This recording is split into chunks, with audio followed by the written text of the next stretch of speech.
Chapter 104. After class on the second day, the students in the study room did not leave with laughter as usual, but looked at the door of the study room one after another, looking puzzled and slightly surprised. Standing at the door were Xie Qingyun, Zhong Dajuan, and several companions. They were students of grade A dormitory, and no one knew why they came here today. The academy had opened for more than a month, and the students gradually became familiar with each other, and the dormitories gradually became a group. Although there was no dispute among them for the time being, there would always be some relatively antagonistic mentality. Therefore, after seeing Xie Qingyun and Zhong Dajuan at the door, the students of classroom 3 were curious and somewhat vigilant. Xie Qingyun from the South Jin Kingdom had not gone upstairs these days, and his body had recovered well, and his face was no longer pale. He calmly faced the suspicious and vigilant eyes of the students of classroom 3, and slowly walked forward with his companions behind him. They walked to somewhere behind the study room, and then took out a letter from his sleeve and very seriously and solemnly handed it over. Ning Ke had been calmly looking at the door. He had thought that his target might be Jin Wuxia or one of the Chang and noblewomen in the front row, and then there might be a romantic affair. He did not expect that he would go straight to the back of the study room, and his target turned out to be himself. After thinking for a while, he stood up and looked at him with a slight smile. Looking at the craft paper letter between his fingers, he asked, "Is this an invitation or? Does Xie Qingyun want to invite me to dinner?" Xie Qingyun glanced at Zhong Dajuan beside him, and then looked at Ning Ke seriously and calmly said, "It's not an invitation, but a letter of challenge. I want to have a gentleman's competition with you in the semester exam of the academy a month later, to see who can get the first place. Since it's a gentleman's competition, I won't take advantage of you. It's limited to the 3 courses above A in the academy entrance exam." In the academy entrance exam, Ning Ke's total score was not very eye-catching, but he got A+ in the 3 subjects of writing, archery, and mathematics, which forcibly surpassed Xie Qingyun, Zhong Dajuan, Lin Chuan, and Wang Ying. The so-called indignation and unwillingness probably started from that moment.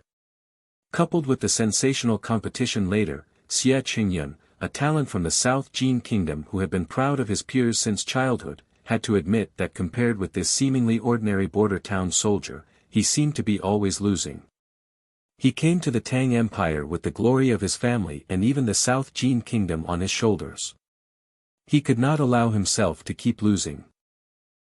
Zhong Dajuan and his other companions kept stirring things up, so he decided to find an opportunity to take back all the glory that once belonged to him. The semester examination of the academy was the best opportunity. Ning Ke was slightly startled, for he had never thought that it would be like this. For him, he had not come into contact with this game of using exam results to fight for his pride for many years. To be more precise, since he was severely taught by his mother with a mop in the 1st grade of primary school, he had always got full marks, and had never met a classmate who dared to challenge him in learning. More importantly, in this life, he was used to challenging on the edge of a knife and between life and death. Suddenly finding that these young classmates were still at this level, he could not help but feel a little childish and funny. Thinking of this, he could not help laughing. He looked at Xie Qingyun and wanted to say something, but found that he could not make it clear to such a son of an aristocratic family. A short silence and a gentle smile had different meanings in different people's eyes. Zhong Dajuan knew that Ning Ke was not a timid person, so he sneered and said, "Are you afraid?" Finding that the students of grade A dormitory came to send a letter of challenge, the students of grade C dormitory were shocked into silence at first, and then it turned into a whisper discussion.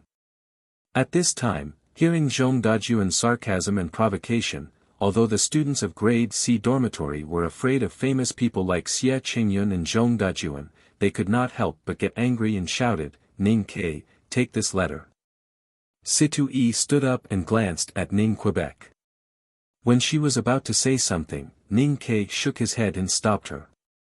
He naturally reached out to take the letter, looked at Xie Qingyun in front of him and asked, although it is not a duel of cutting sleeves or cutting palms, I think since you insist on using this childish and cute way to get back the lost dignity, you will definitely put forward the relevant bet about winning or losing." Then he added with a smile, "The bet can't be too excessive. If the loser wants to go to the old library to hug the big pillar and shout, 'I love Her Majesty,' then I will give up in advance." As soon as this remark came out, there was an exaggerated laughter in the study room. Xie Qingyun also laughed and said, "Since it is a gentleman's competition, what we want is nothing more than academic progress. The loser should treat the winner to a meal." The bet was nothing more than a meal. As the saying goes, it is raised high and then it is lowered gently. Behind Xie Qingyun, Zhong Dajuan heard that he suddenly changed the original bet, and could not help showing anger in his eyes.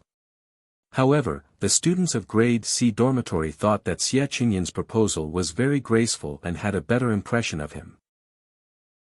Ning Ke shook his head indifferently and looked at Xie Qingyun with a smile.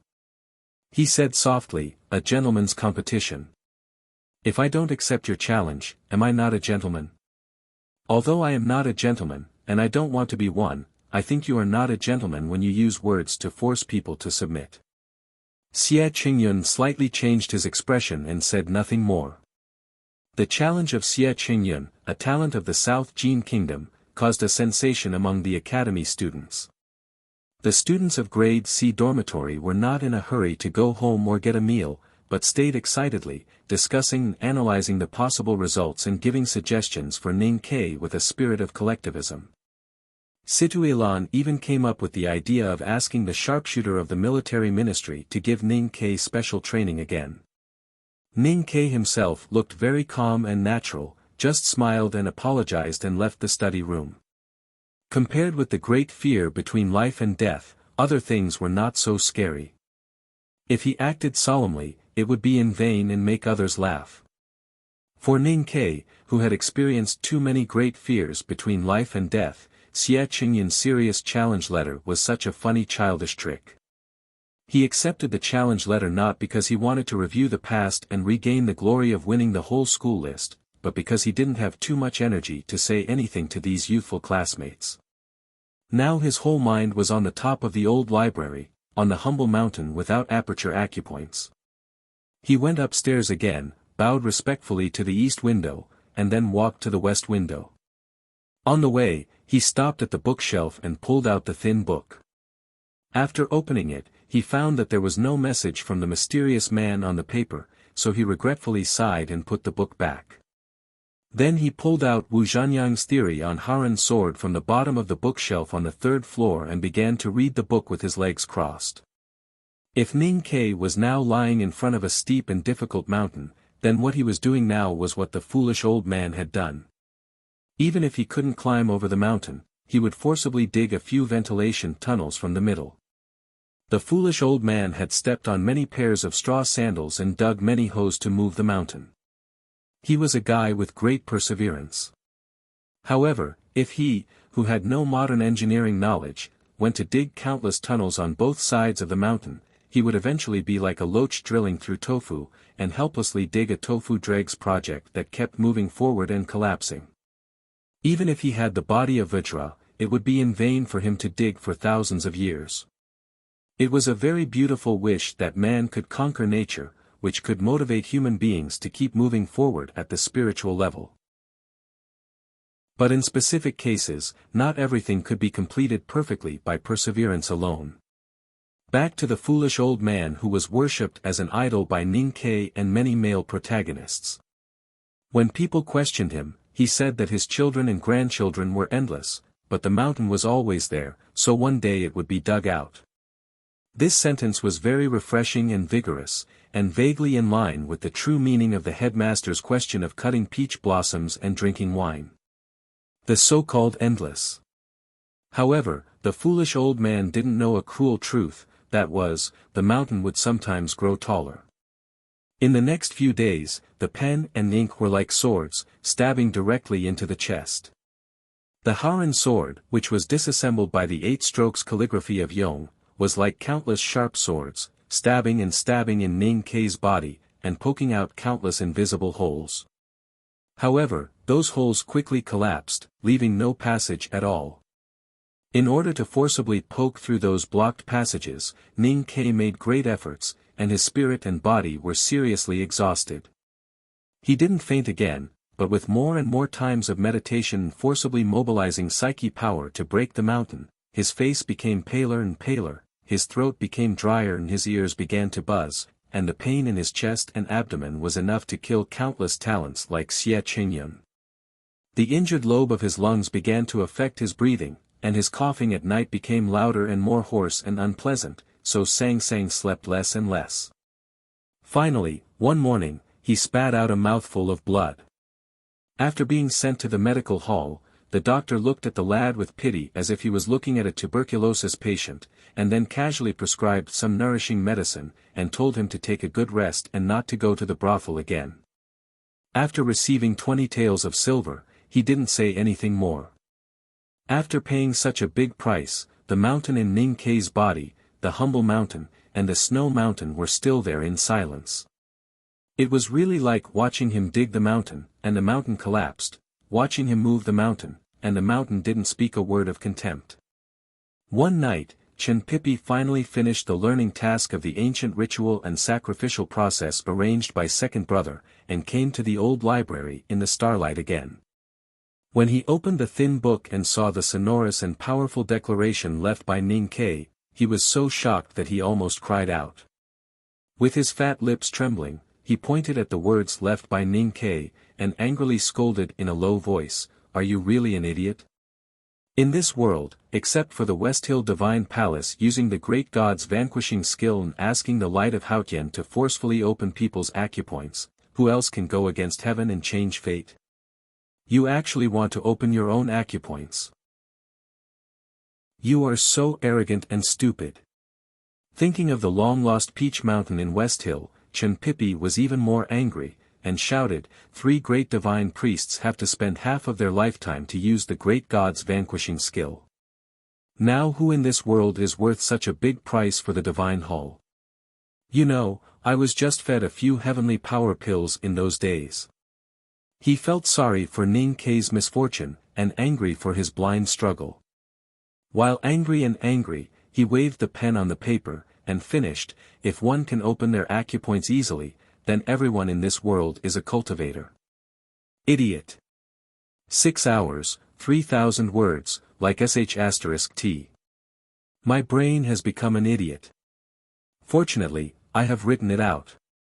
Tomorrow at the same time, I will try to move this mountain. The chapter name is not bad. By the way, I recommend the Bean's Poisonous Fairy. I am sh*t, good night.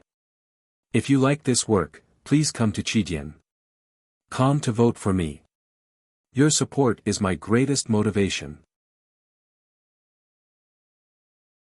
Chapter 105.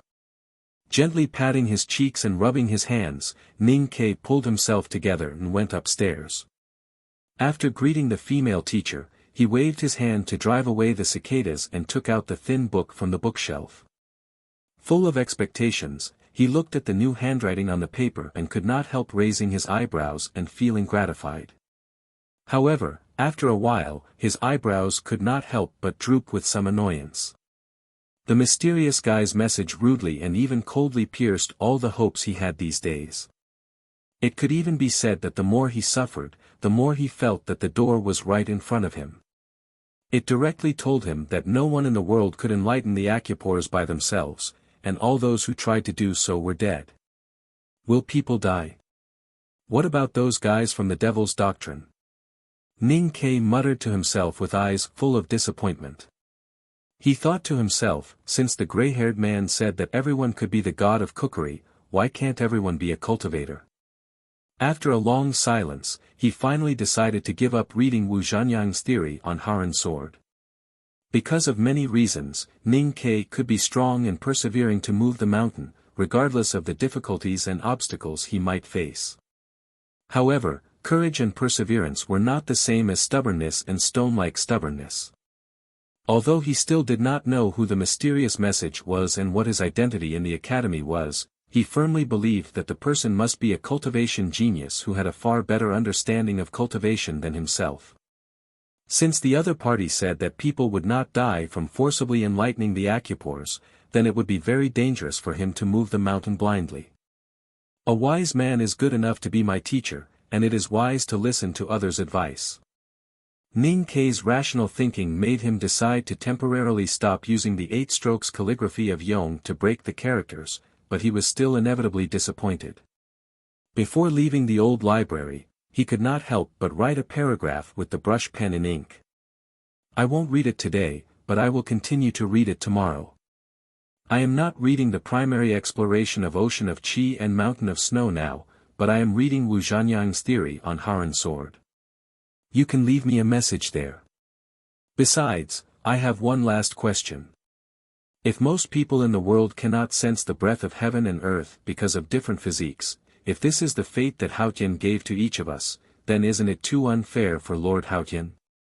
Late at night, Chen Pipi appeared in the old library again.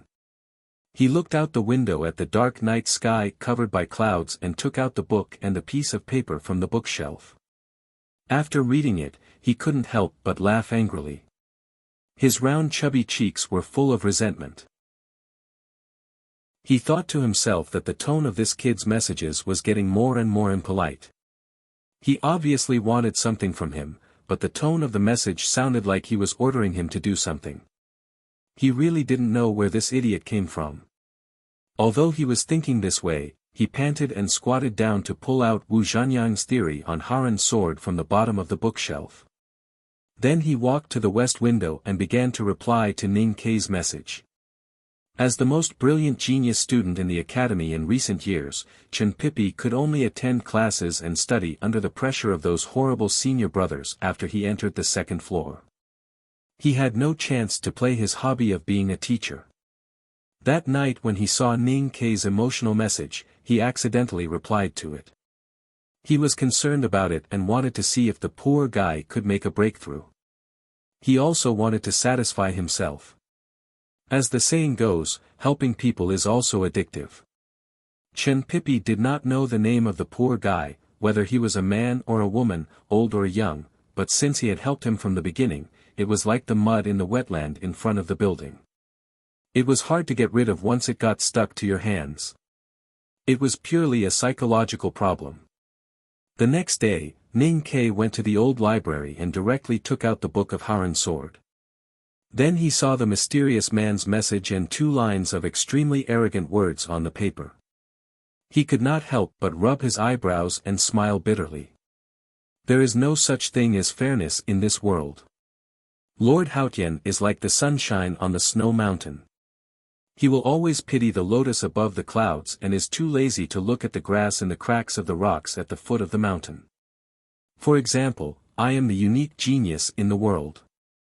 And you are a poor guy who can't cultivate because all the acupoints in your body are blocked. So what you, a grass, should do now is not to doubt all this, but to accept all this. Ning Kei took the thin paper and murmured, the unique genius in the world. What a cocky guy. He became more and more suspicious of the mysterious man's identity. Judging from the man's choice of words and sentences, he was not like those old and virtuous professors in the academy, but more like the precious orchids growing in the greenhouse since childhood like Mr. Xia and Zhong Dajuan. But this person was obviously several levels higher than Xie Qingyun and others, because when he said that he was a genius, his tone seemed to be so natural, like the absolute truth that had been proved countless times by the world and time. For example, water flowed to the bottom, the hot and sour noodle slice soup was delicious, and Sang Sang was hard-working. However, Ning Kei had never been willing to lag behind others when it came to self-confidence. He had never been arrogant in front of a crowd or among his classmates. That was because he believed that he had long passed that age and that it was inappropriate and childish for him to act like that. However, it did not mean that he had the slightest doubt about his own ability. Since childhood, he had been writing all over the school's double roll. From kindergarten's various interest classes to Olympiad math class, he had been invincible in the new China's education system. He was a freak and a good student. He absolutely believed that he was the real genius. So he answered in this way today. There's no need to argue about the lotus and grass, but what I want to say is that if there really is a unique genius in this world, then this genius can only be me, and not you, because only I have the qualifications to be that one and only one. In this case, I have another question. Since you said that Lord Haotian will only pity the real genius, and since I am the real genius, why can't I cultivate? The West Hill Divine Kingdom, which had the most believers, the most unworldly sublime beings, and the most wealth and power, naturally had many geniuses. In the depths of the ruined temple, in front of the 7 tomes of arcane, there were many geniuses. The Tang Academy, which had the most revered status in the world, had the most hermits, and had people like the headmaster of the academy, naturally had many geniuses. Behind several stone statues on the 2nd floor, there were many wise men who lived peacefully. Chen Pipi, who had just lived a short 16 years, had already studied in these 2 places for many years. From the attitude of his teachers and the eyes of his classmates, he had long confirmed that he was the most outstanding genius in the cultivation world. Even if he met the other 2 guys from the unknown place, he still had enough capital to be proud. So he did not think that his usual attitude and message to the guy was too proud, because it was just a simple statement of fact. Now he finally met a guy who was prouder and more confident than him. The problem was that in his opinion, the guy who claimed to be the one and only genius was just a pitiful person who didn't even know what cultivation was. He only had some perseverance and tricks. Well, Chen Pipi admitted that the guy was smart and persistent, but what made him compete with him for the word genius? In his anger, he wrote wildly with the help of the dim starlight through the clouds and the angry cicadas outside the window. He gave Ning Ke a question in his message. You used the 8 strokes calligraphy of Yong to break the characters and use such a stupid method to read the book and forget the meaning. I guess the sword aura must have hurt your heart and lungs when you read the Haran sword. Then let me ask you, how should you treat the heart and lungs? Don't talk about the dirty medicine such as Qian Caozi. I only ask you, how do you boil mugwort and mugwort? How many times do you boil the fire?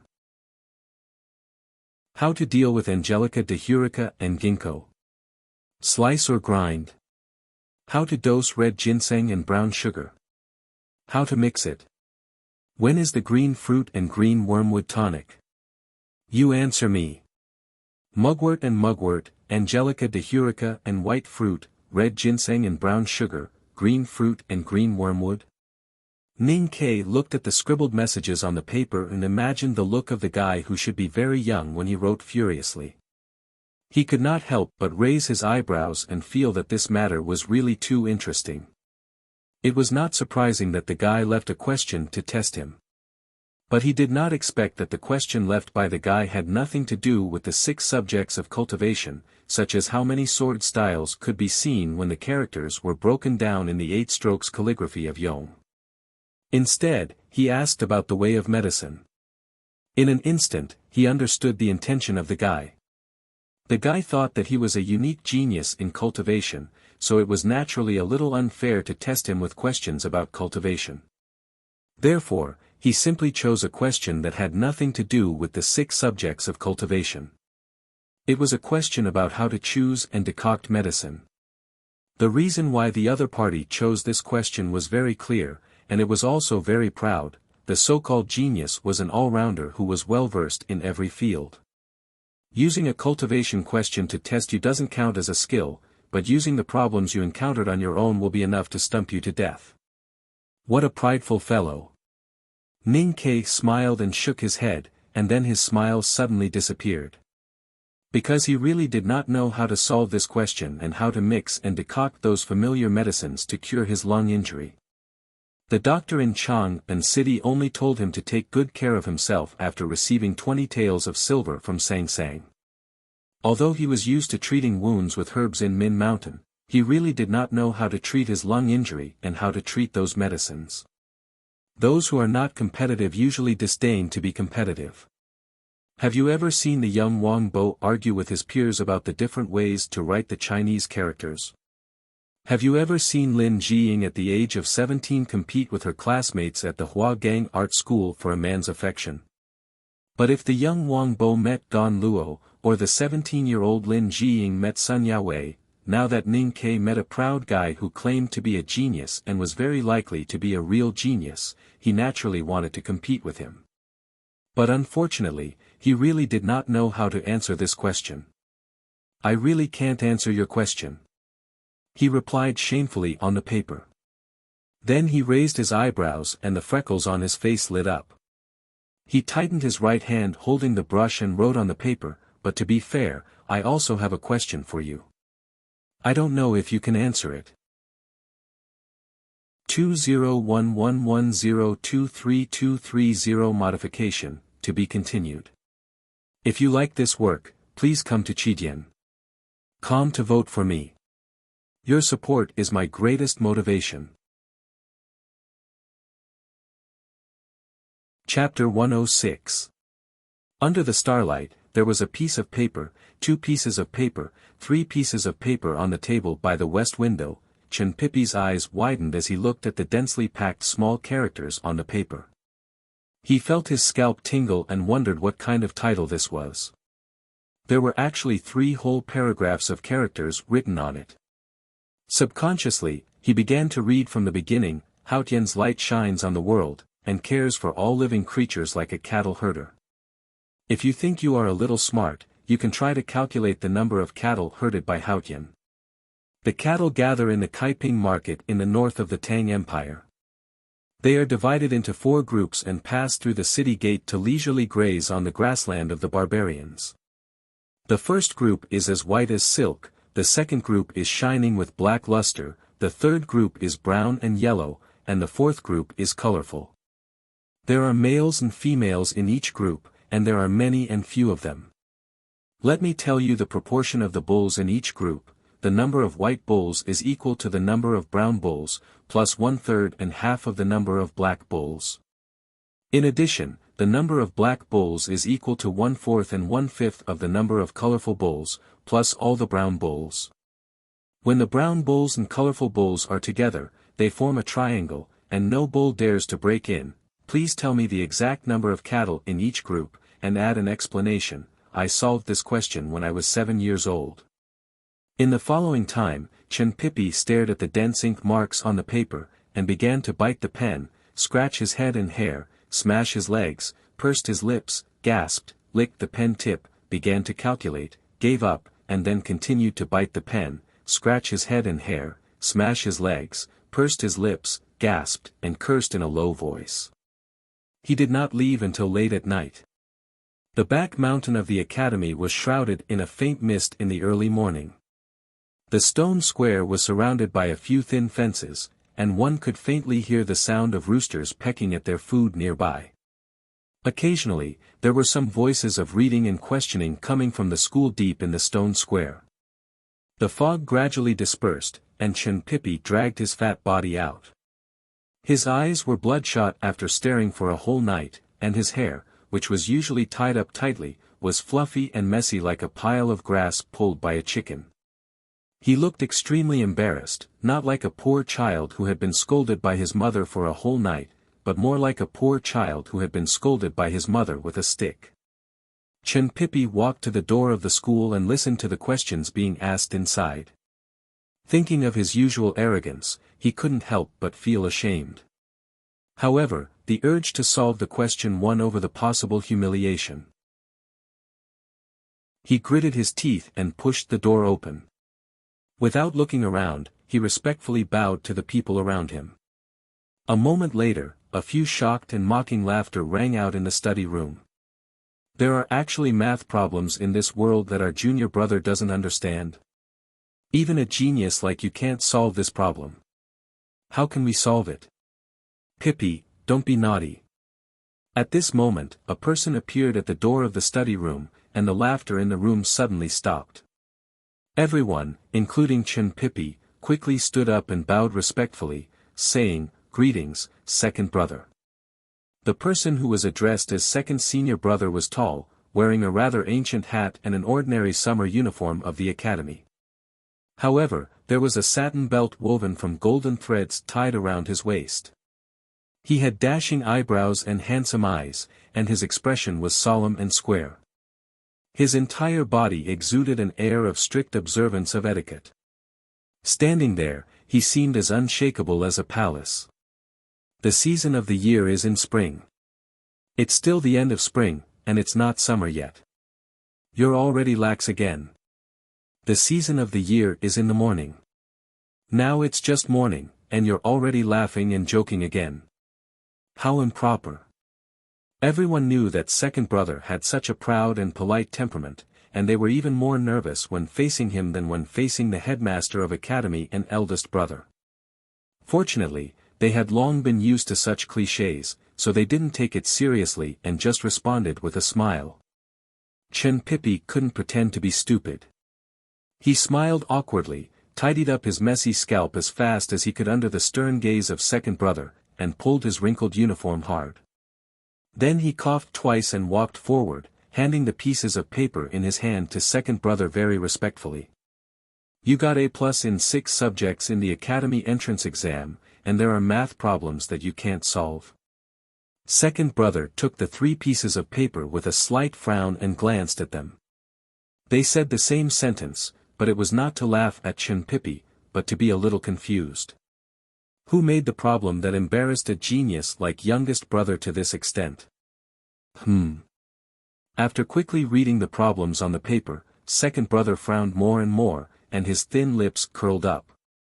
After a long while, he said, "This. Who made the damn problem? The algorithm is too troublesome, and I don't know how long it will take to figure it out. I'm going to study ancient rites these days, and I don't have time to play with you. You can figure it out yourself." After saying this, second brother flicked his sleeves, put his hands on the golden silk belt around his waist, and proudly turned to leave the study room. He went straight to the direction of the fog-shrouded fence outside the door. The study room was silent, and all the students looked at second brother's back in astonishment.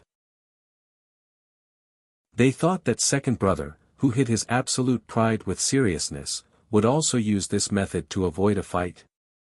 Thinking of second brother's usual serious behavior, some people wanted to laugh, but immediately raised their hands to cover their mouths, for fear that second brother would hear their laughter.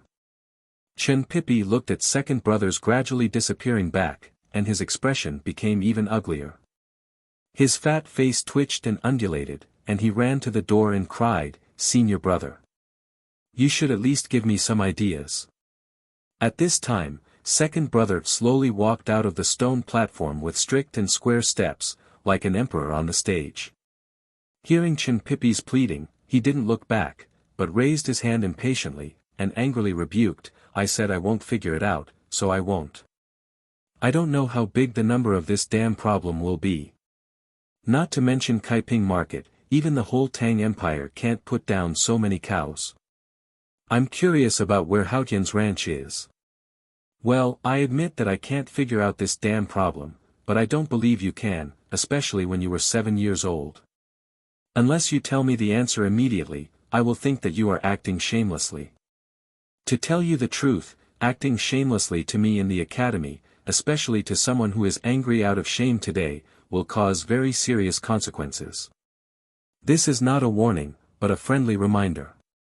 Next to the table by the west window, Ning Kei's right foot stepped on the chair, and his right arm rested on the windowsill, supporting his chin. He read that guy's message with great interest, and his eyebrows raised proudly from time to time.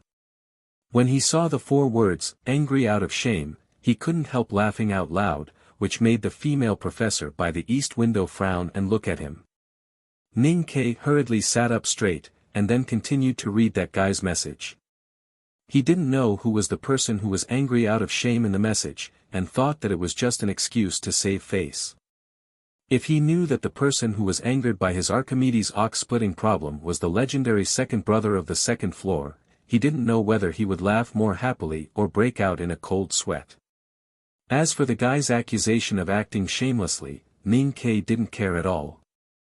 As a former problem-solving patient with Stockholm syndrome, He knew very well the pain and annoyance of looking at a problem and not being able to find the answer.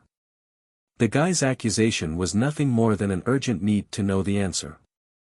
Do you want to know the answer to this problem? It's very simple. First tell me the answer to your medicine decoction problem, and then we will call this a draw. If you are not convinced, we can continue later. Outside the window, the spring scenery was in its last bloom, and the young cicadas were desperately chirping. Ning Kai shook his head and chuckled. He rolled up his sleeves, poured water into the pot, ground the ink, and put the brush on the inkstone. Then he wrote the above words on the paper. On the night of the second day, the horse carriage left the academy, passed through the Vermilion Bird Gate in the south of Chang'an, and drove to Lin 47th Street in the eastern city. It stopped in front of the old brush pen shop. Ning Kai turned around and thanked the coachman before walking into the shop. The shop door was closed, and Sang Sang came out with a bowl of hot and sour noodle slice soup left in the morning. She put it in front of Ning Kai along with chopsticks and a towel, and then took out a plate of vinegar-soaked cabbage head and a plate of cold mixed with 3 kinds of shredded vegetables from under the table. After studying hard in the academy for a whole day, Ning Kai had to eat leftovers and pickled vegetables at home. He thought to himself, anyway, we are people with 2,000 taels of silver. How can we treat ourselves so harshly? If it were any other day, he might have directly taught the little handmaiden a lesson. However, he was in a good mood today, so he just shook his head and picked up the chopsticks to eat with relish. He also asked a few questions about the shop's business today.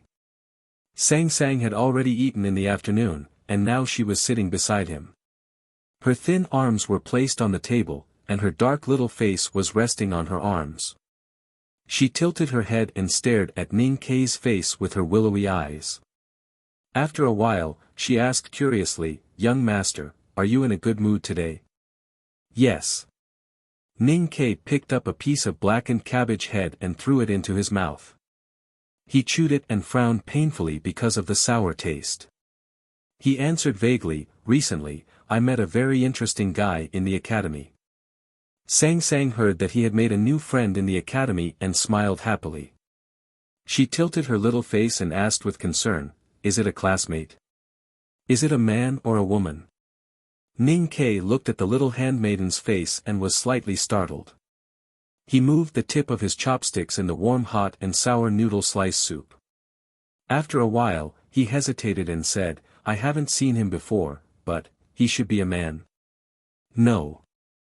Thinking of the obscene metaphor the first time he left the message, he shook his head and said resolutely, "It shouldn't be. That guy must be a man, and he must be a wretched man who has suffered many times at the hands of women." Wretched and wretched. Sang Sang began to think and wrinkled her nose. They don't seem to be the same thing. Wretched is his experience, wretched is his temperament. Ning Kai explained seriously. Sang Sang sat up and asked curiously, "Does it mean that he is ugly?" "As I said just now, I haven't seen him." Ning Kai took out a piece of paper from his arms and handed it to her. He said, "There are several herbs on the paper, as well as the method of decocting and cutting them. Go to the pharmacy tomorrow to get the herbs, and then come back to fix it yourself. Remember, don't let others see it." Sang Sang took it and asked with a frown, "Why can't others see it?" Ning Kai thought of the guy who left him a message in the old library and couldn't help laughing. He said, "If I am right, that guy should be a student of the second floor of the academy. This prescription must be an exquisite secret prescription from the second floor. Since you and I have secretly taken advantage of that guy, it is better not to let others know." Note, this question is about Archimedes dividing the cow. Because it is too long, I can't write it all out. If I did, it would be too easy for me to write this chapter. Haha. You can find out by searching on Google. My understanding of mathematics is just like Ning Kai's understanding of cultivation. There are many things that I don't understand. If there are any problems, and if there are students who study mathematics, you can just release me like that kind of gas. This is also the first disclaimer of Jiangyi. 2011-102-3241 revised, to be continued. If you like this work, please come to Chidian.com to vote for me. Your support is my greatest motivation. Chapter 107. People were coming and going downstairs of the old library, but it was quiet upstairs as usual. The books on the shelves were old thread-bound cultivation books, and the thin paper used by academy students was common. A brush, ink, and an inkstone were quietly placed on the table by the west window. The female professor sat quietly under the east window, and the lad sat cross-legged on the floor, thinking hard. Occasionally, he would get up and write a few sentences on the paper, and then put them into the book.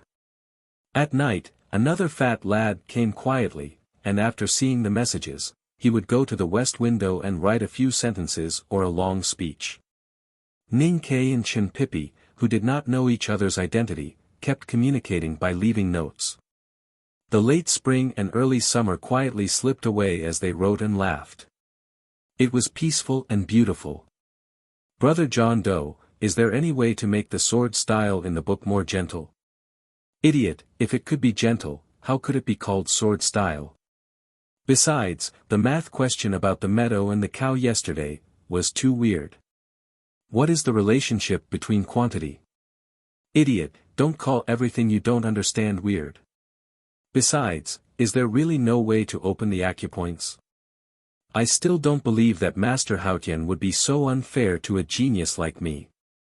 There is indeed, but you still shouldn't have any hope. There is only a fine line between a genius and an idiot.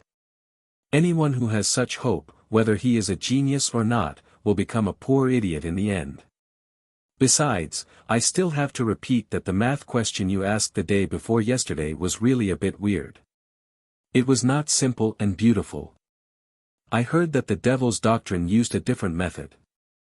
They did not seek to resonate with the breath of heaven and earth, but tried to absorb the breath of heaven and earth into the body. There are no acupoints in the body. Can you use this method to step into the path of cultivation? Besides, here is the third math question I gave you. Please try to solve it seriously, and don't always ask for the answer from me. This question is just for beginners. Are you trying to humiliate me? As for the devil's doctrine, I have to warn you. It's okay in the academy, but don't mention it outside. Otherwise, you'll be chased by all the righteous powerhouses in the world. Besides, I have to tell you with a smile that even the devil's doctrine's cultivation method of absorbing heaven and earth into one's body requires all the acupoints to be connected. Only then can the breath of heaven and earth flow into one's body. This is really regrettable. I thought there would be other paths to take. You can think of using the 8 strokes of calligraphy of Yong to solve the characters. You are also a guy who takes an unconventional approach. I am really worried that you will be forced to cultivate the devil's path. So you should not feel sorry, but feel lucky. Otherwise, if you fall into the devil's path, maybe I may have to cut you into 3 halves with my sword in the future. You're right. I feel very disappointed. By the way, we are considered pen pals, right? Why don't you ever ask me who I am? Aren't you curious at all? Don't you think it's a great opportunity to get to know this genius? I have never been curious about other people's affairs. Besides, you have never asked me who I am. Well, who are you? Where are you from? Which dormitory in the academy? Do you have any beautiful sisters at home? My name is Ning Quebec. I come from the city of Wei, classroom 3 of the academy. There is only a little black handmaiden at home. Who are you? Where are you from? You already have a fierce wife and concubine at home. Is that why you hate women so much? My name is Chin Pippi. I come from West Hill. Then, that's it. I heard that a candidate from West Hill got an A+ in 6 subjects 5 years ago. All the instructors of the academy came out to watch, because that was the best result in 100 years. Is that person you? Yes, it is. Do you have a feeling of awe and admiration for me now? I got 3A+ in 3 subjects, 2D+ in 2 subjects, and 1 abandoned. It is said that it is also a unique result in the academy in 100 years. In that case, why should I admire you? It's easy to get 3A+ in 3 subjects. You can get 2D+ in 2 subjects, and 1 abandoned. It is really a rare and fierce level. You win. I temporarily admit that you are qualified to talk to me as an equal. You are from West Hill. Why did you come to the Tang Empire to study? I come from a big family in West Hill. You can't imagine how big the family business is. You know, a genius like me is destined to inherit the family property when I was born, but the problem is that I have an equally talented elder brother who is just a little bit inferior to me. More importantly, this elder brother has been treating me extremely well since I was very young, taking care of me and doting on me in everything. He has never complained about the elders of the clan deciding to let me inherit the family property. I didn't want to inherit the family business at all. I thought my brother was the best candidate to inherit the family business. But the elders in the family didn't allow me to refuse. The longer I stayed in the West Hill, the better my brother treated me, and the more uncomfortable I felt. So I sneaked out when I was 10 years old. Sneaked out when you were 10 years old. Didn't your elders look for you everywhere? How could they not?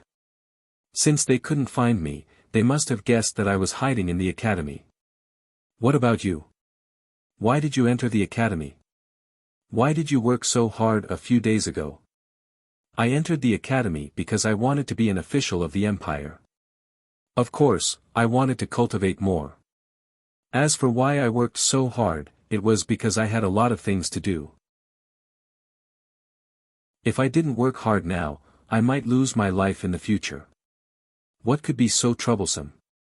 That's because I can't tell you the story, you know. They exchanged notes on the paper beside the west window of the old library. At the beginning, they asked each other about cultivation and mathematics. Gradually, they became curious about each other's lives. As time passed, Ning Kei, who had used the prescription, quickly recovered and stopped coughing. The 2 young people, who had never met each other, became more and more familiar with each other. As the summer approached, the temperature became higher and higher. The west window had been closed, shrouding the building in darkness. Ning Kei looked at the notes left by that guy these days, and the smile on his face gradually disappeared. He found a shocking detail. That guy called Chen Pippi said that if his family couldn't find him, they must have guessed that he was hiding in the academy. This indirectly indicated that there was no place in the world that the guy's family couldn't find. Only a sacred and remote place like the academy could make that family afraid. In the West Hill Divine Kingdom, how could there be such a powerful family? He frowned slightly and thought for a moment, but still couldn't figure it out. Then he continued to read.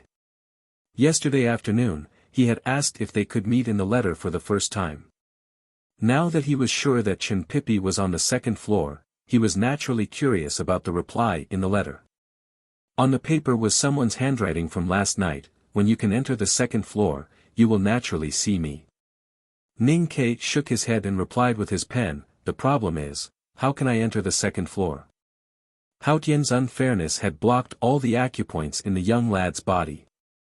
No matter how he tried to read books in a deconstructive way, or to move mountains and dig holes with a fearless spirit, he had never really taken a step forward on the road of cultivation. At this time, looking at the words, 2nd floor, he inevitably felt a little sad. He put down his pen and stood up to look at the quiet bookshelves around him. He laughed at himself and sighed softly, thinking that it was really interesting and boring to stand on the 2nd floor and think about where the 2nd floor was. Suddenly, he frowned slightly. He noticed that there was a shallow scratch on the ground below the bookshelf that was leaning against the mountain wall not far away.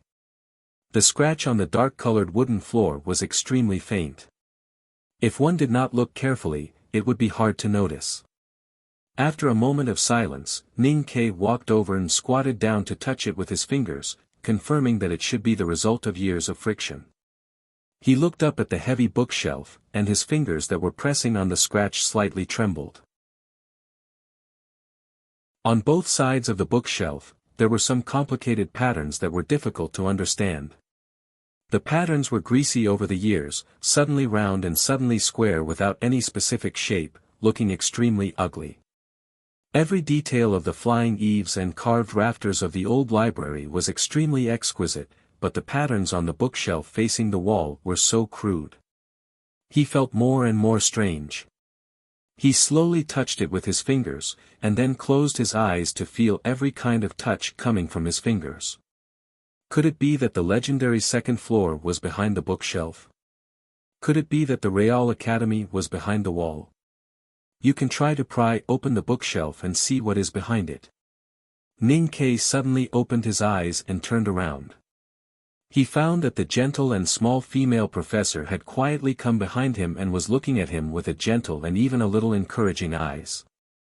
He didn't know the real meaning of the gentle and quiet eyes of the female professor. He glanced at the patterns on the bookshelf with a bitter smile. Occasionally, something flashed in his mind. He remembered how he felt when he saw the vermilion bird on the Vermilion Bird Avenue and when he saw the animals on the eaves in the palace. He vaguely guessed something and dared not to do anything disrespectful. It was now midsummer in the 13th year of the Qianqi era. Ning Ke and Sang Sang had been in the magnificent city of Chang'an for several months. They opened the old brush pen shop and successfully entered the academy to study. They ate leftovers every day, as if nothing had changed in their lives. But in fact, it was not so. The young soldier from the border town followed someone to fight for a night in the spring rain. He entered the palace once and fought hard with those cultivation classics in the old library for several days and nights. He saw a bigger and more magnificent world and got to know some interesting people. Both his vision and spirit were much different from before. Most importantly, in these few months, he had sent away his first friend, killed the censor Zhang Yiqi and Chen Zixian, and taken the first step on the path of revenge. Fortunately, the death of these two people did not seem to have alerted the Tang Empire's officials and the powerful General Xiahou. It's too hot. That's the bad thing about Chang'an. Lying on the bamboo chair and looking at the stars above, Ning Ke wiped the sweat off his face and shook his head. He said, "The weather will only be cooler in the morning. There is a small lake beside the tea specialist's house. Do you think it will be more comfortable than here?" Sang Sang took the towel and soaked it in the bucket of cold water. She said in a low voice, "Young master, are you going to kill him just because his house is cooler?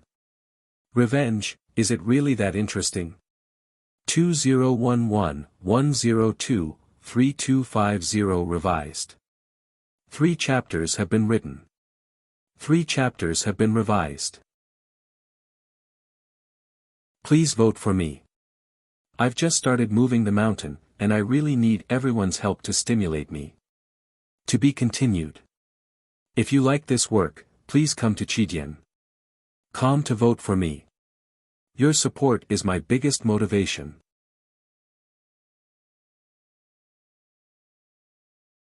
Chapter 108. Chang'an was a city that had no regrets, except for its summer.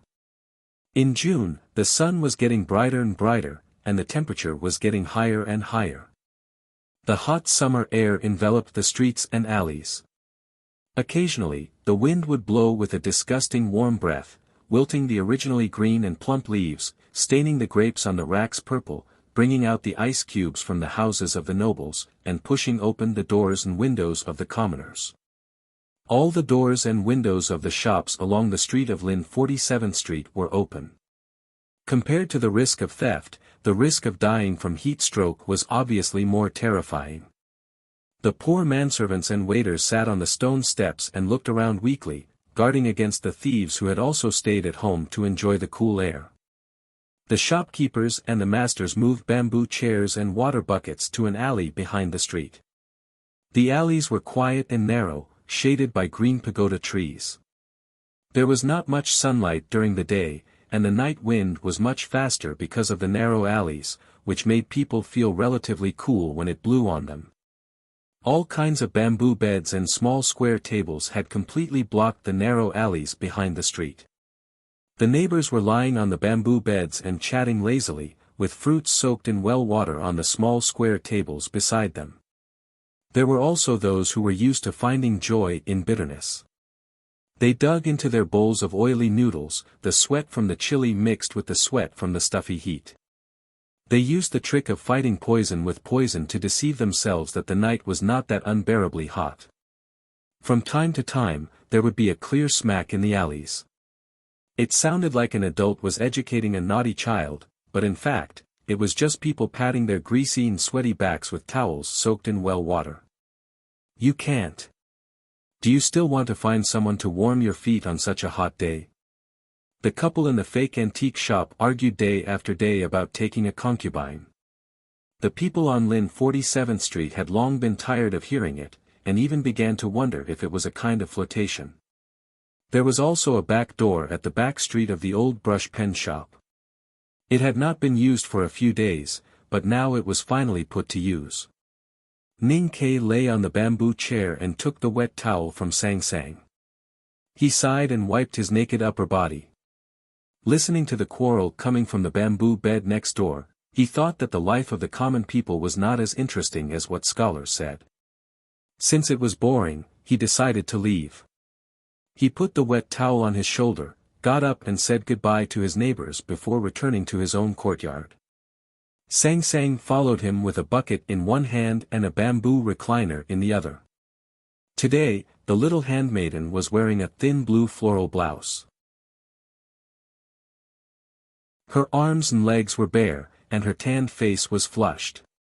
Her body was too cold to sweat, but it did not mean that she could not feel the heat inside and outside the eaves. On the contrary, it made her feel more annoyed. She looked at Ning Kei by the well and asked, "Young master, can I take off my outer blouse?" Ning Kei fetched a bucket of fresh cold water from the well and was about to pour it on his head to get rid of the annoying heat. Suddenly, he heard her words and could not help but feel more annoyed. He turned his back and lectured her, "Although you are young, you are still a girl. How can you take off your clothes in front of a man? You are not 3 or 4 years old anymore. I can wipe your body and take a bath for you. You are about to become a big girl. Wake up, will you?" Sang Sang stared at him angrily and asked, "Young master, you didn't answer me just now. Is revenge really so interesting? Killing one every few days? Don't you find it boring?" "This is an interesting and irrelevant thing," Ning Kei replied. "We are eating leftovers every day. We have to go to the toilet every day. Isn't it boring and repetitive? But you still have to do it. Because if you don't eat, you will starve to death. If you don't poop, you will suffocate to death. Killing for revenge is boring, but in order to live in peace, no matter how boring it is, you still have to kill." After saying this, he raised his hands and flipped them over. The entire bucket of slightly cold well water splashed onto his body, and then poured onto the stone floor of the small courtyard. His spirit was immediately refreshed, and then he found that his lower body was slightly cold. He looked down in surprise, and saw that the cotton shorts he was wearing had actually been washed down by a section. Sang Sang looked at his exposed buttocks and the tight trousers around his buttocks. She giggled, which was rare for her. She covered her mouth with her small hands, but she couldn't hide her joy. Ning Kei lifted the shorts and turned back to scold her angrily, "What are you looking at? Killing is more interesting than this." Sang Sang put down her little hand and looked at him seriously. She replied, "I will make a bowl of fat intestine noodles later." In summer, it was the darkest and coolest time in Chang'an City before dawn. The residents who were forced to lie on the street by the hot night returned to their beds. They took advantage of this short period of coolness to have the most wonderful and deep sleep, trying to make up for all the time lost in the summer. No one slept in the old brush pen shop. Sang Sang made a bowl of fragrant noodle soup with a lot of chives, 6 or 7 pieces of fat intestine and 2 pieces of large intestine. Ning Ke ate the noodle soup like a whirlwind. He wiped his mouth and put on a shabby ordinary outer shirt and a brand new ordinary bamboo hat. He covered most of his face with a mask and wrapped the padao and the big black umbrella with a coarse cloth. Then, he pushed open the back door of the small courtyard and walked into the night after saying goodbye to the little handmaiden. Walking through the quiet streets and alleys of the eastern city, the cool night wind passed through them. Whether it was the tired residents or the vigilant dogs, they were all sleeping sweetly. It seemed that the whole city had not woken up yet. Only the sound of the water delivery cart rolling over the bluestone could be heard from time to time, and then it gradually faded away.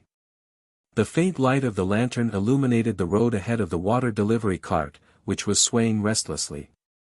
When the water delivery cart passed by the side entrance of a marketplace in the southern city, Ning Ke, who had been silently squatting in the gap of the big bucket, jumped down. His feet landed on the ground silently and his body quickly flashed into the darkness of the side alley of the marketplace.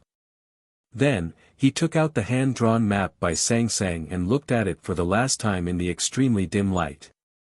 Just as Sang Sang was puzzled, planning to kill a person every once in a while was totally incompatible with the quiet and bitter life of studying in the academy and the noisy and annoying life in the marketplace on Lin 47th Street. Moreover, this kind of boring repetition was really boring. But for Ning Ke, who had just returned to Chang and from the city of Wei, eating a bowl of noodles with fat intestines or noodles with fried eggs from time to time and then killing people for revenge was like writing a few pieces of calligraphy and meditating for a few hours. It had become a very important part of his life and even a kind of habit. Every time he killed a target for revenge, every time he erased a name on the oil paper list, he would feel that the burden on his shoulders was reduced, his body was relaxed, and the sticky blood on his hands was a little lighter. Everyone instinctively yearned for a relaxed and happy life, so his instinct urged him to continue doing it. Sang Sang had prepared the knife, the cloth mask, the coat, the bamboo hat, the map and the target's living habits and schedule. A little black-faced handmaiden walking through the streets of Chang and would not attract anyone's attention. Ning Ke was not worried about her safety, but trusted her ability. Therefore, every time he was about to unsheath his knife, he never thought that he would not be able to cut off a head, including today. When he quietly entered the marketplace under the cover of the night and walked toward the small lake behind the tea house, he had already begun to use that person's head as a sacrifice to the general's mansion and many people in the village. Today, he was going to erase the third name on the oil paper list. The owner of that head was Yen Suqing, 41 years old, a former document appraiser of the military ministry. He was good at tea ceremony and seal appraisal. After being driven out of the military ministry by the imperial court with an excuse, he became a tea master specially hired by a famous tea merchant in Chang'an. According to Zhuo'er's investigation, the irrefutable evidence that Xianwei general was accused of treason and colluding with the enemy was personally appraised by this person, and it was even possible that the 3 letters were forged by this person. This person also had a lot of unclear connections with the massacre of the village in the Yan territory. When Xiao's army pointed at the Yan kingdom, but failed to arrive at the edge of Min Mountain, Yen Suqing was in Xiao's army. But it was puzzling why, as a document appraiser of the military ministry, he would appear on the frontline battlefield full of killing and blood. Yen Suqing was now living in a lakeside house purchased for him by a tea merchant. Ning Ke walked along the lakeside quietly. Looking at the row of secluded houses on the lakeside getting closer and closer, as well as the bamboo walls and thatched cottages that seemed to be alienated but with a hint of antiquity, Ning Ke slowly raised his eyebrows outside the mask and suddenly felt something wrong. Because this lakeside house was too quiet and secluded. It was not easy to live in Chang'an. It could be said that every inch of land was worth its weight in gold. In the bustling city, the word, quiet and secluded, represented nobility, and it was very expensive. Ning Ke knew that Yan Suqing was deeply trusted and relied on by the tea merchant, but he believed that no matter how extravagant and generous a tycoon was, it was impossible for him to give such a lakeside house to his subordinate tea master. The morning light still hadn't arrived, and the view of the lakeside was still dark. Only the ripples of the water reflected the lights of some unknown houses, giving a faint light. Ning Ke walked to the front of the lakeside house, looking at the huge stone chair under the stone steps in the courtyard and the emaciated middle-aged man sitting in the chair through the alienated bamboo wall. After a slight pause, he pushed the door and entered. A small oil lamp was lit, and the emaciated middle-aged man sat on the stone chair, holding a coarse big mud-made teacup in his left hand, and gently knocking the corner of the ebony tea table with his right hand. He calmly looked at the lad who pushed the door and entered, and a faint smile suddenly appeared on his thin cheeks, and then he said softly, "The so-called tea ceremony is actually to strengthen a certain sense of ceremony with a complicated process, so as to produce a sense of solemnity. Many people think that when I drink tea at home, I must burn incense, take a bath, worship Haotian for a long time, and then wash the cup in the sea and play with it silently for a while before I can send the tea to my mouth. In fact, what I like most in my life is holding a big teacup and drinking tea. Maybe it's a habit developed in the army, and I prefer to be straightforward. On such a hot summer night, lad, you are restlessly sleeping in the house, but strolling by the lake. Presumably, you are here to kill me. Abstain from anger and anger. If you can't, close yourself and write quietly. Today I write very slowly and painstakingly, but this chapter is published after revision. There are still 2 more chapters, and I will continue to write slowly and seriously. Finally, I say, well, I won't say it, see you later. To be continued. If you like this work, you are welcome to vote for recommendation or monthly vote. Your support is my biggest motivation.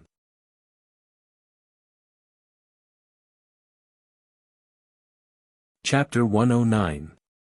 The lakeside house under the shade of the bamboo wall was quiet and dark.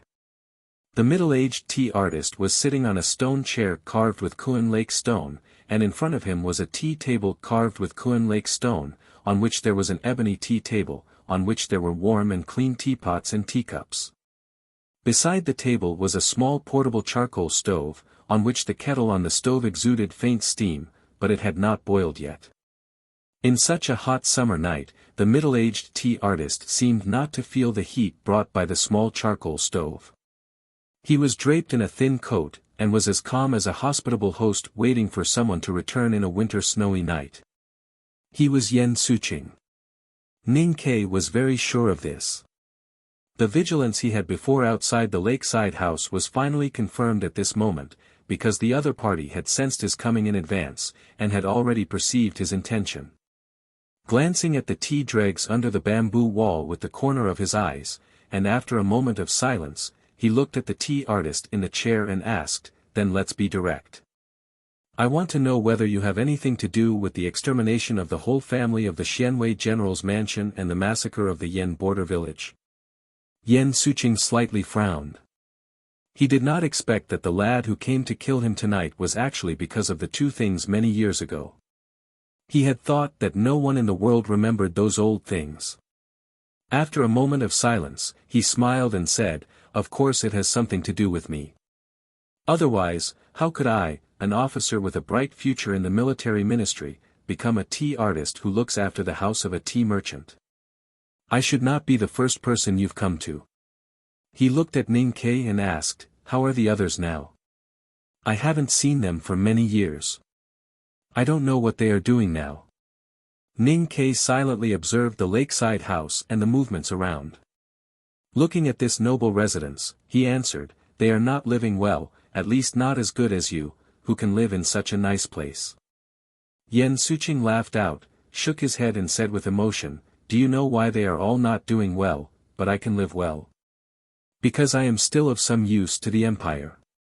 The messy clothes on the body, the unboiled water on the small charcoal stove, and the empty teacup in his left hand all indicated that the tea specialist had just woken up.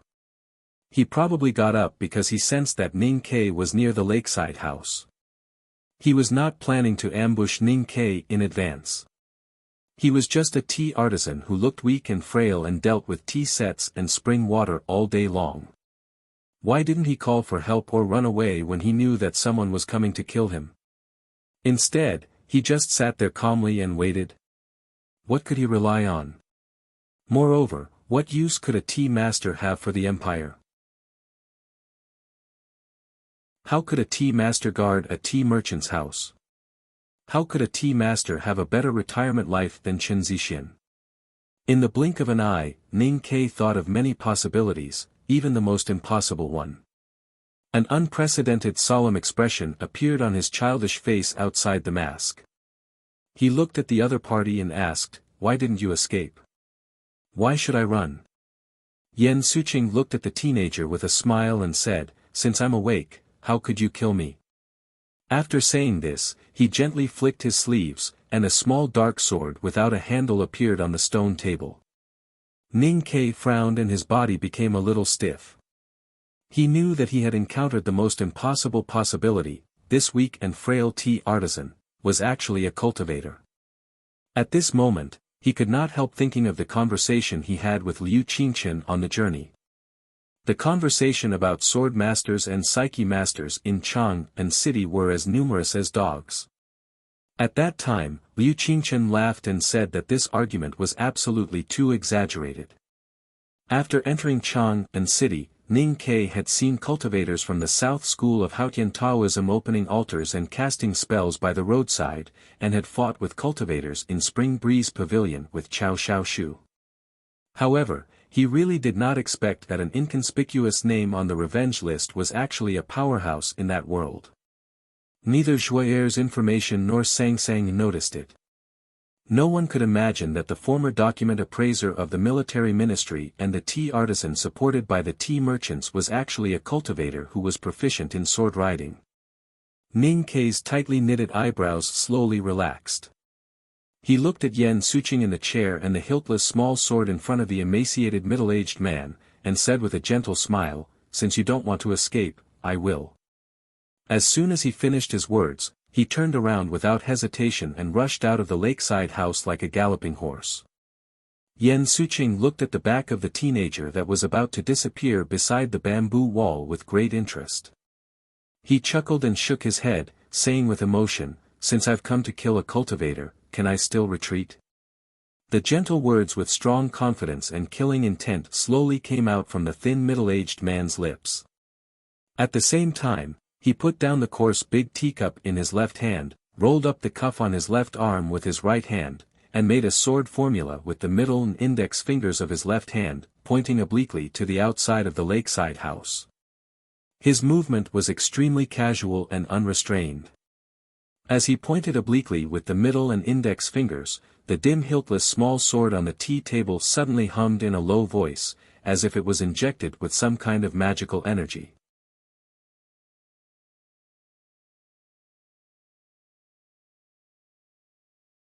He stared at the powerhouse in the chair without any expression in his eyes, without panic or fear, and even without the fanaticism that should be in a desperate fight.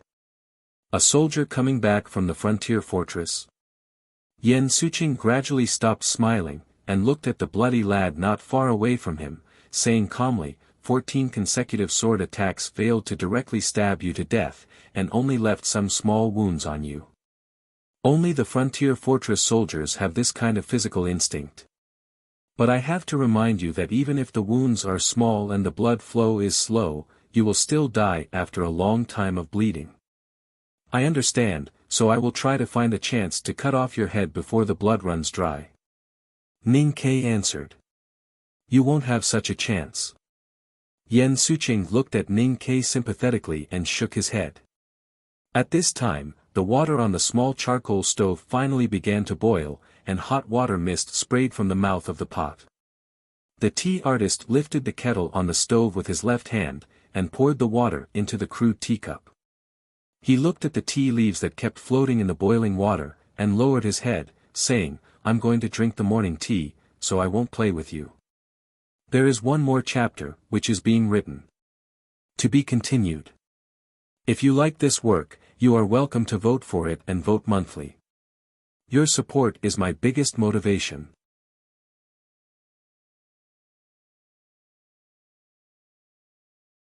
Chapter 110. In the border town, on the journey, in the old brush pen shop and in many other places, Ning Ke had told Sang Sang many times that even if he couldn't cultivate, he could still chop them into pieces after he mastered the bladesmanship. But at least for now, this seemingly sonorous and forceful declaration could only be spiritual comfort or spiritual stimulation to a large extent. He knew how incredible the powerhouses in the cultivation world were. He had never expected to defeat a cultivator in a face-to-face battle, not to mention the sword master in front of him who had at least stepped into the no-doubt state. This was his first battle with a cultivator. He only had some indirect experience, so he didn't hold much hope. But he wouldn't despair, either.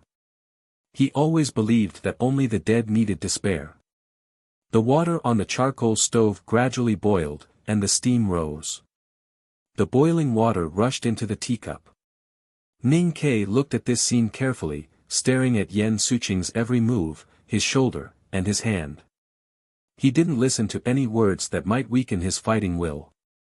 When he saw this person pour tea, his eyes suddenly brightened. Since he had to hold the teacup, he naturally couldn't pinch the sword formula anymore. Ning Ke tightened his legs that were as firm as nails on the ground, and his body suddenly fell forward. Dragging the long padao with both hands, he rushed forward with all his strength. Feeling the strong wind blowing on his face and looking at the young soldier dragging the padao behind him, Yan Suqing showed a mixture of pity and sarcasm in his eyes. He stretched his right hand out of the cuff and spread his fingers in the night wind. There was a loud sound of wind breaking in the lakeside house. It was not the airflow caused by Ning Ke's pouncing body, but the sound of the deep night being torn apart by some kind of power. The dark sword shadow that had disappeared at some unknown place buzzed loudly. It seemed to be in front and suddenly behind, and its position was unpredictable. In an instant, it tore the night and stabbed at Ning Ke's back like lightning.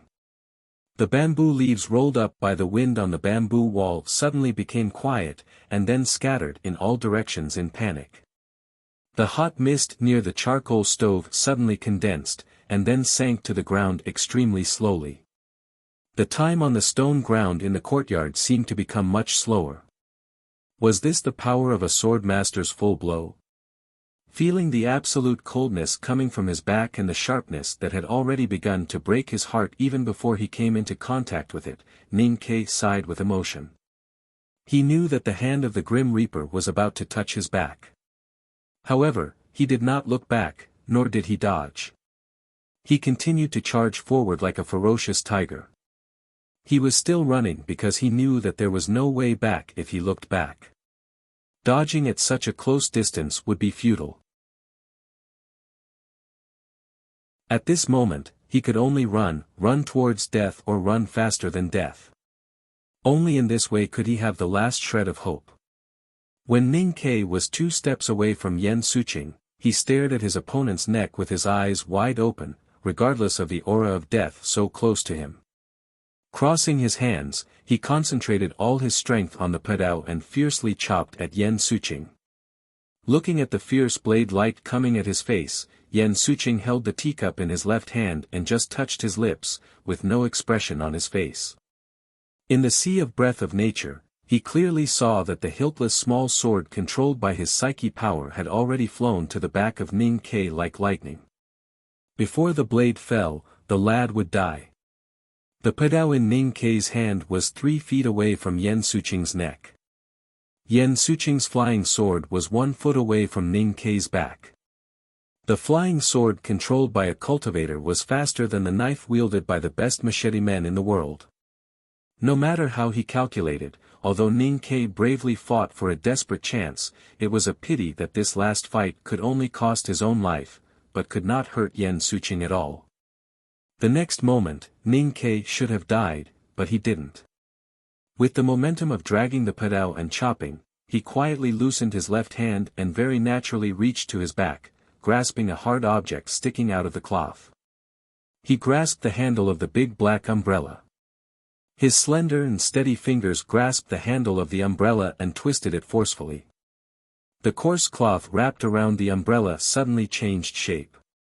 The sturdy hard-woven cloth arched and tore in an instant, revealing a few patches of black inside. Those patches of black rotated and tore the cloth, like an ancient dragon that had been lying dormant for a long time raising its head violently from the ground. More and more coarse cloth was torn apart, revealing more and more black. Gradually, the black patches formed a black umbrella surface. The surface of the black umbrella rotated and opened, and its surface area suddenly expanded. It was like a big black flower that was instantly stimulated by the condensed spring wind.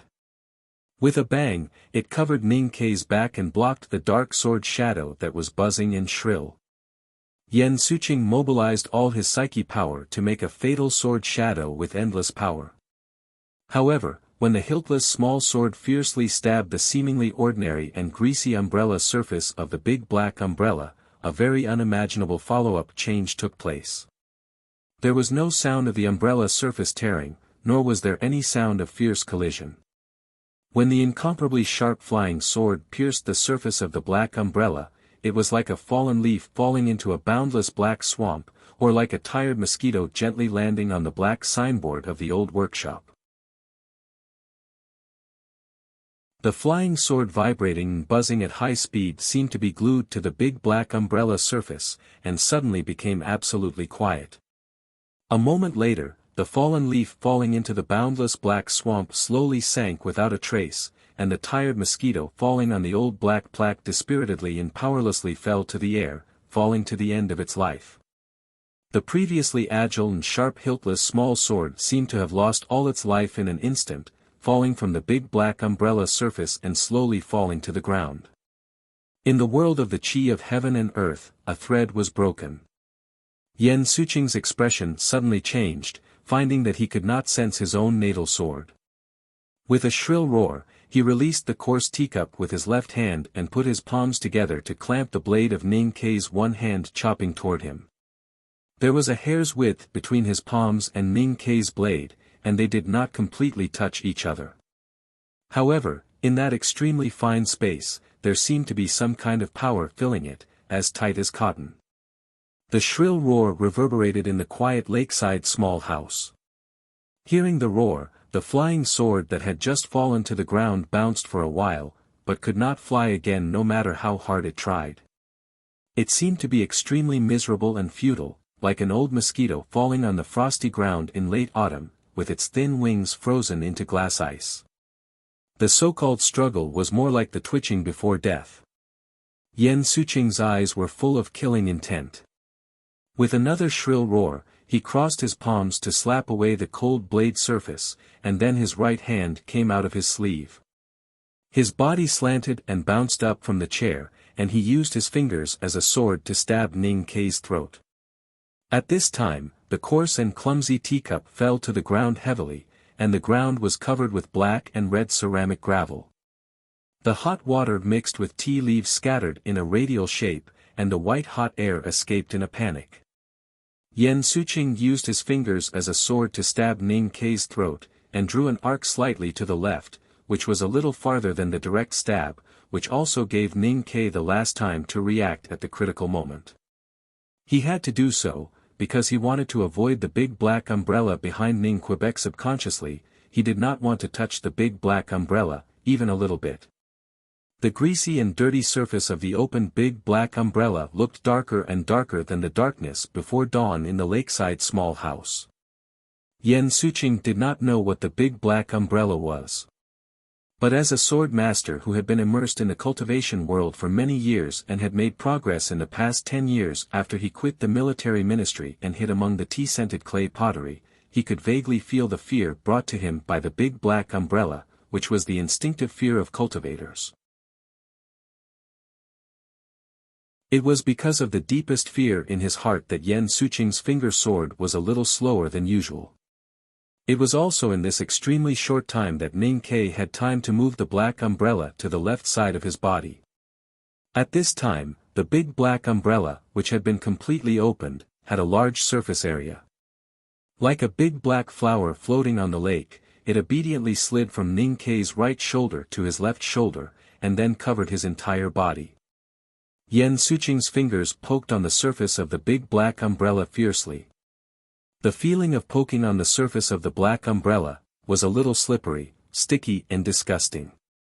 Yan Suqing stared at the place where his fingertips touched the surface of the black umbrella.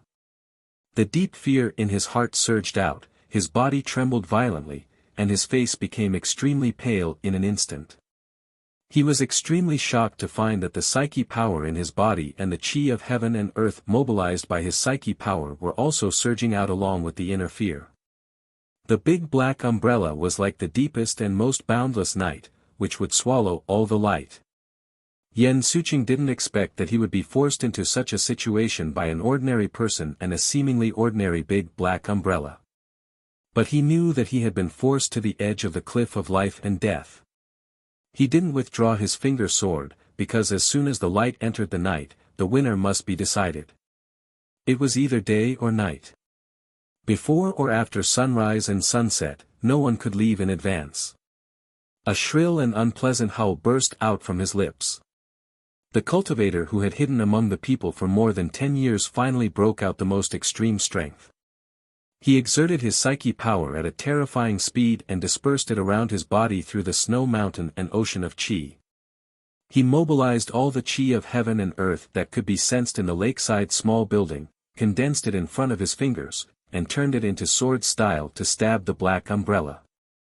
The overbearing and sharp sword power of the cultivator was transmitted from the surface of the big black umbrella to the handle, and then to Ning Kei's hand holding the handle. He lowered his head and stabilized the black umbrella with his left hand and shoulder blade. Listening to the cracking sound coming from his wrist bone and feeling the terrible power borne by his body, he clenched his teeth and didn't retreat. At this time, he was like a Tang soldier with the big black umbrella as a shield and a knife behind him, standing in the forefront of the decisive battle on the grassland, desperately resisting the violent attack of the barbarian tribes outside the shield. He couldn't retreat, for once he retreated, he would be defeated. Everyone from the frontier army of the Tang Empire had such a sense of discipline and courage. At this time, he concentrated all his spirit and strength on the handle of the umbrella to contend against Yan Suqing's finger sword, which was condensed with his lifelong cultivation. Besides, he faintly felt that something very precious in his body was constantly flowing away along the umbrella handle and into the surface of the big black umbrella. So he couldn't lift the pedal behind him with his right hand at all. With his finger on the umbrella and his body inside, the deadly stalemate lasted for a long time. The chi of heaven and earth surged in the lakeside small building and condensed in front of Yan Suqing's finger, turning into a very short and sharp sword intent that stabbed fiercely. Whether it was the dancing bamboo leaves or the gradually cooling water mist, they all seemed to feel the tense atmosphere in the field. Yan Qingsu snorted slightly, and the blue veins on his pale face appeared and then disappeared. The big black umbrella retreated a little. The umbrella handle slipped away from Ning Kei's left hand and hit his head hard. Finally, a trace of the extremely sharp sword style succeeded in penetrating the surface of the big black umbrella and pierced in from the point where the handle collided. With a puff, blood spurted out from Ning Kei's mouth and nose, spreading along the edge of the mask and dyeing his tender face red. On the other side of the black umbrella, Yan Suqing's eyes also began to drip blood, and the light in his eyes gradually dimmed. He had squeezed out too much psyche power and was almost exhausted. Now it all depended on who could hold on longer. The handle of the big black umbrella pressed on Ning Kei's chest like a mountain, and blood kept gushing out from his mouth and nose. The mask had been completely soaked with blood, and the blood kept dripping along the edge of the mask and onto his shoes. He raised his head with great difficulty, and his listless eyes brushed the edge of the black umbrella, looking at the tea master outside the umbrella.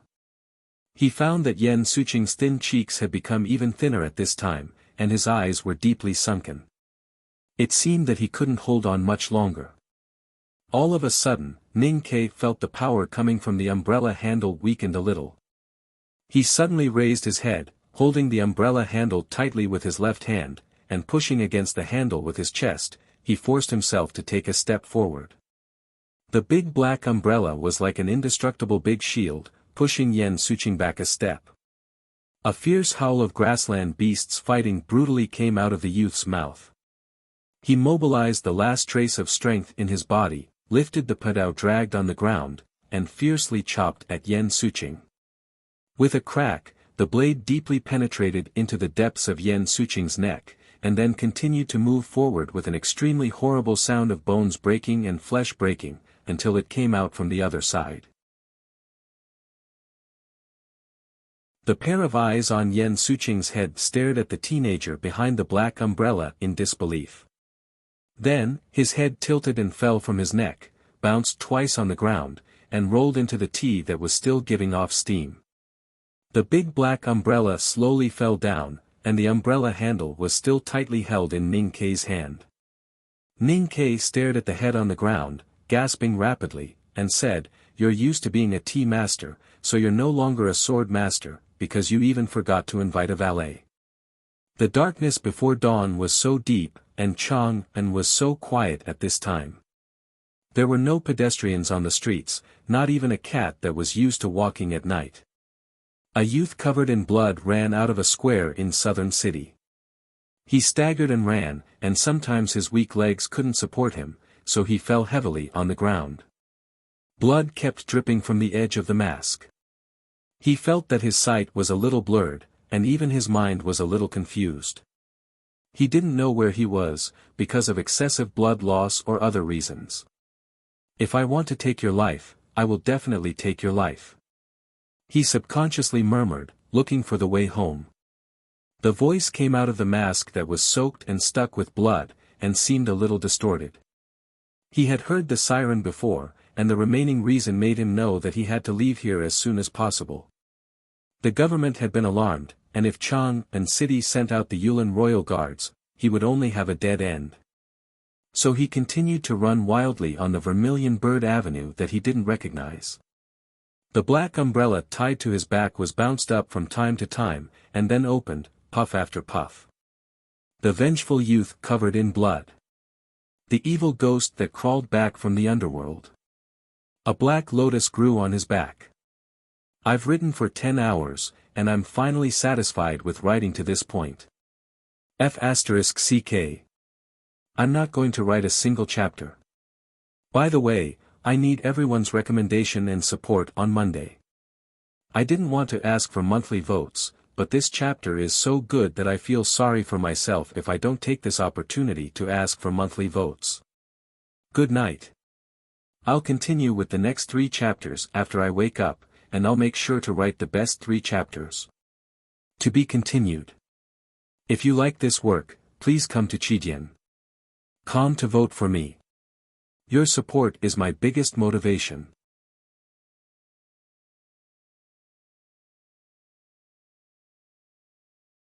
Chapter 111. Ning Kei ran in the night and on the street. From time to time, he raised his right arm to wipe off the blood on his chin. The big black umbrella hit his back from time to time, making a cracking sound.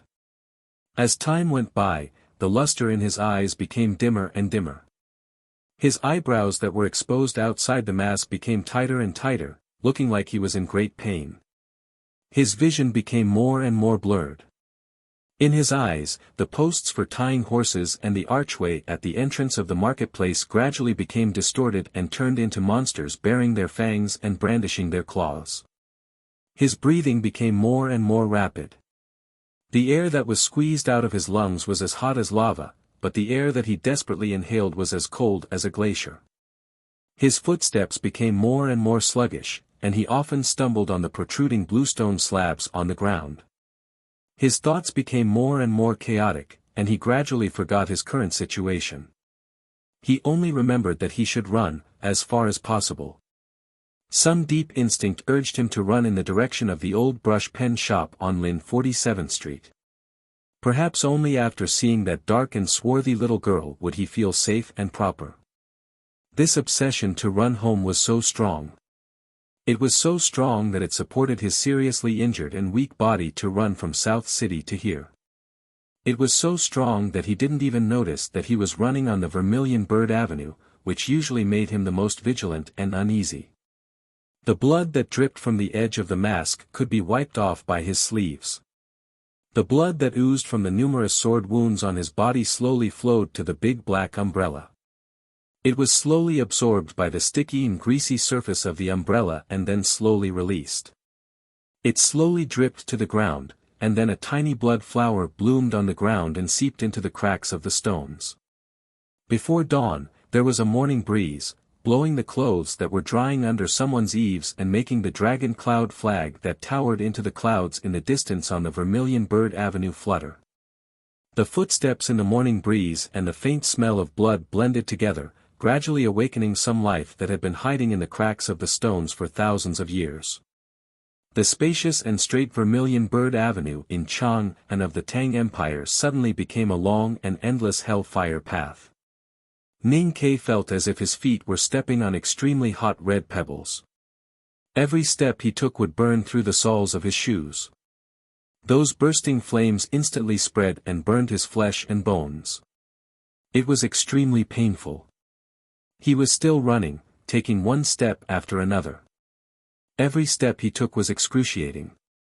With every step he took, he felt like his feet were being chopped into meat paste by countless knives. Suddenly, his body froze on the spot and he clutched his chest in pain. He felt as if an invisible spear had fallen from the night sky, piercing through his flesh, bones, and internal organs, penetrating his body and pinning him to the ground.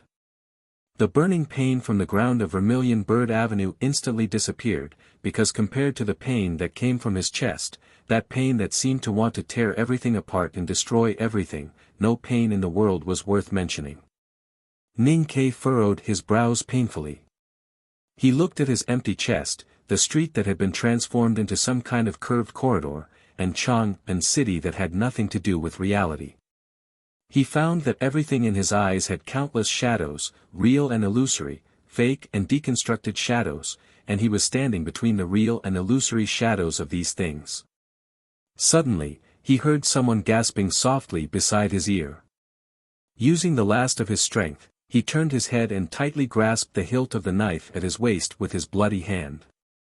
However, he did not see any trace of anyone, and he was still surrounded by those strange, deformed worlds.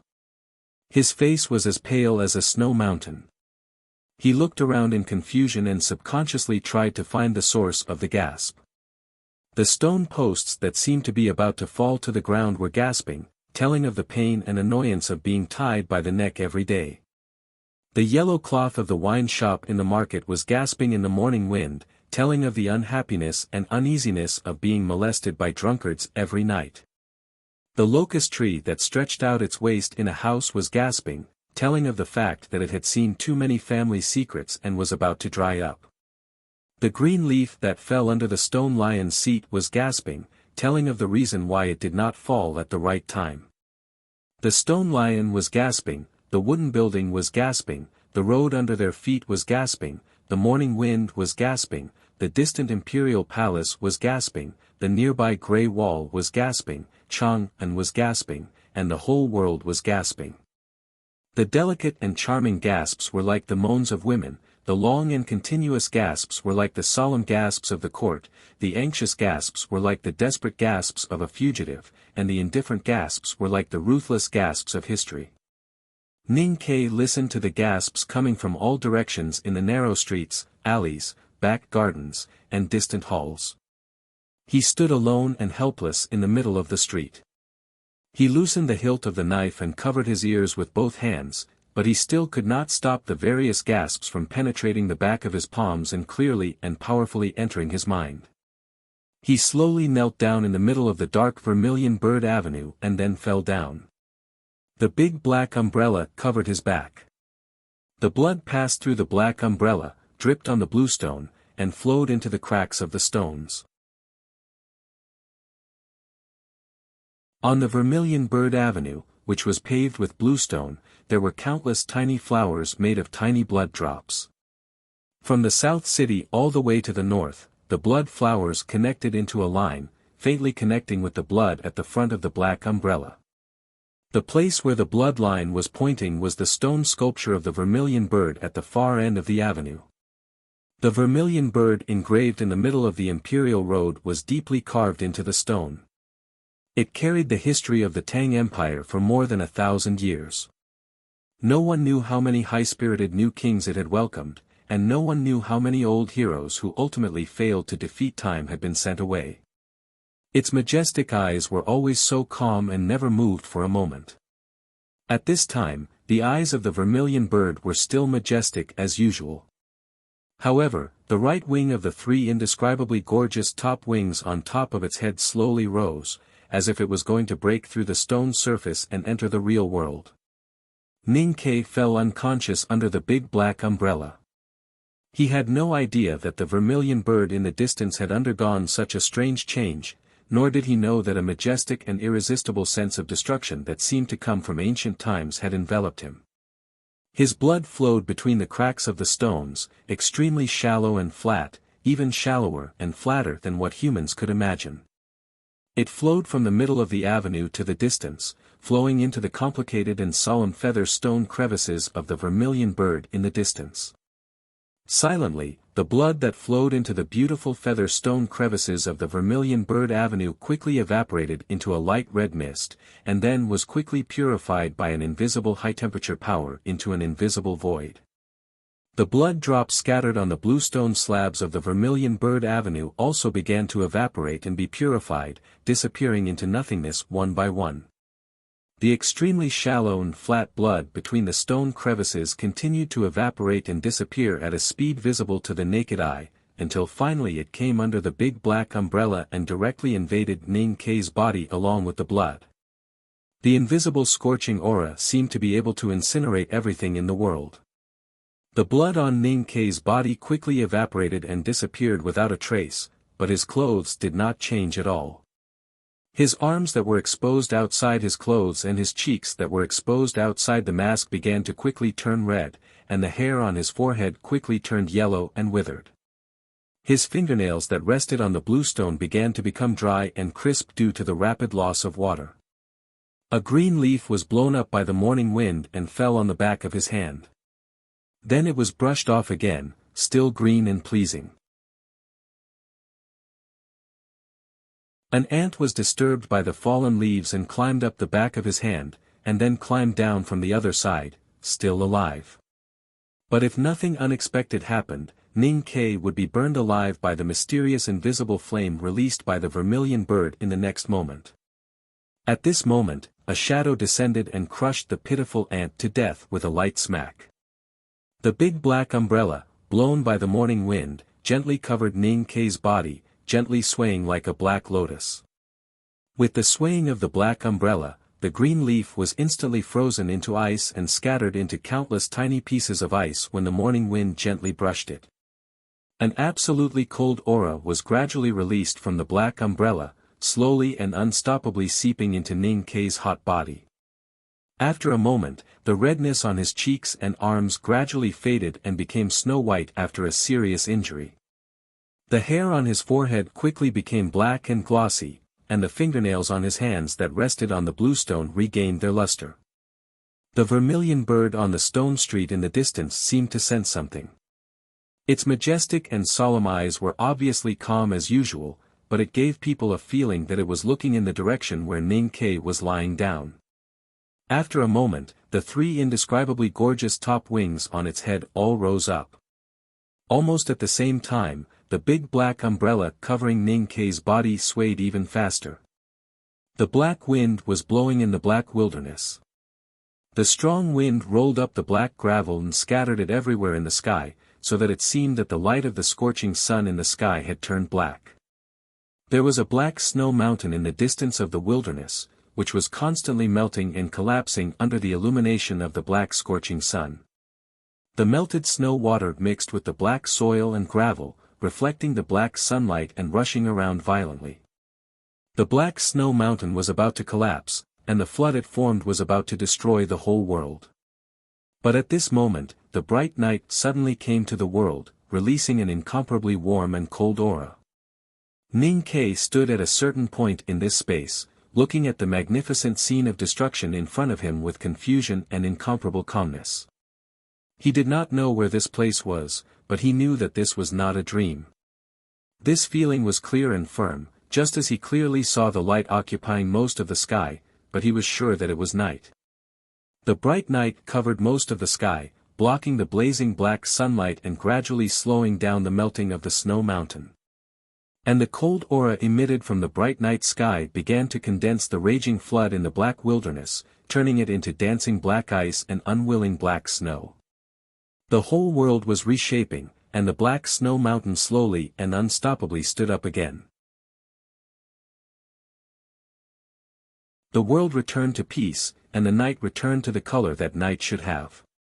The glaciers and snow rivers in the wilderness disappeared, as if nothing had changed, but also as if everything had changed. The sun in the sky warmly shone on the world, and the spring light melted the snow on the other side of the snow mountain. The gurgling water seeped into the depths of the snow, fell into the blue and dark underground ice cave, and then disappeared. After an unknown number of years, in a place far away from the snowy mountains in the wilderness, a pebble gently trembled and was pushed to the side. Then, a trickle of water gushed out and gradually spread out, flowing towards the horizon. On the bank of the river, there was a weak but strong blade of grass. Damn, this chapter seems to take 6 hours. I can only vomit blood and accept it. To be continued. If you like this work, please come to Chidian.com to vote for it. Your support is my greatest motivation.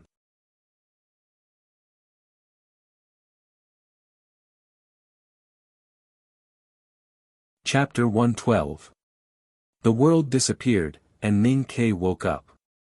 He looked at the corpses of ants in front of him, which were scattered into a pile of green leaves and ice gravel. After a while, he struggled to get up. He didn't know how long he had been in a coma. It might be long or short, but he knew it was very dangerous to lie in the middle of the street. Listening to the faint sound of bamboo flute and horse hooves, he bit his lower lip hard, forced himself to cheer up, and ran into an alley on the side with his tired and wounded body. The blood on the bluestone street had disappeared without a trace. It was clean as if it had been washed by rain dozens of times and dried by the warm spring sun. He didn't notice where the blood on his body had gone. It was clean as if he had just taken a bath in the House of Red Sleeves for half a night. He only had a vague impression of what had happened when he was in a coma. He had no memory of the magical fight between the vermilion bird and the big black umbrella at the end of the street. Walking into the side alley, he quickly took off his outer shirt that was full of sword cuts. Only then did he notice that there was not a single trace of blood on his outer shirt. He was slightly startled and looked down at his body with difficulty. Indeed, there was not a single trace of blood.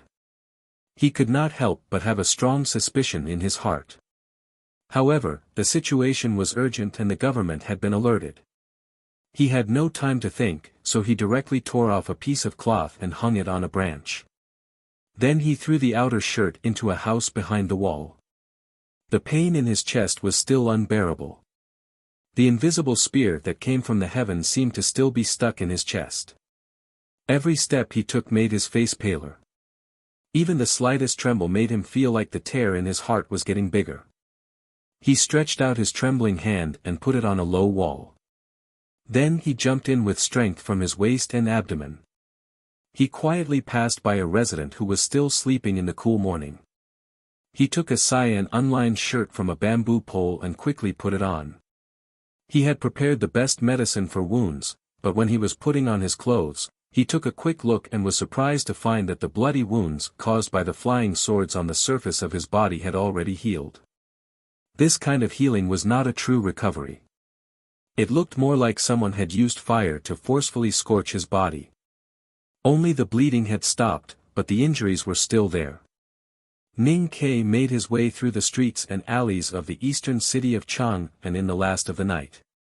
From time to time, he would hide behind trees and climb to the top of eaves to avoid the approaching hooves of horses and the sharper sounds of bamboo flutes.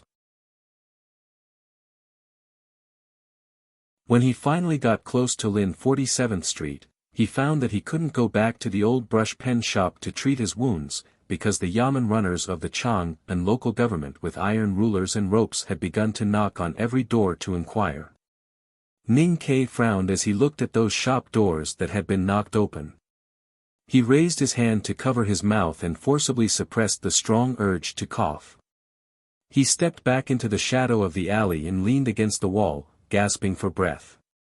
An ordinary-looking carriage appeared at the entrance of the alley, with the Academy's logo printed on the shaft.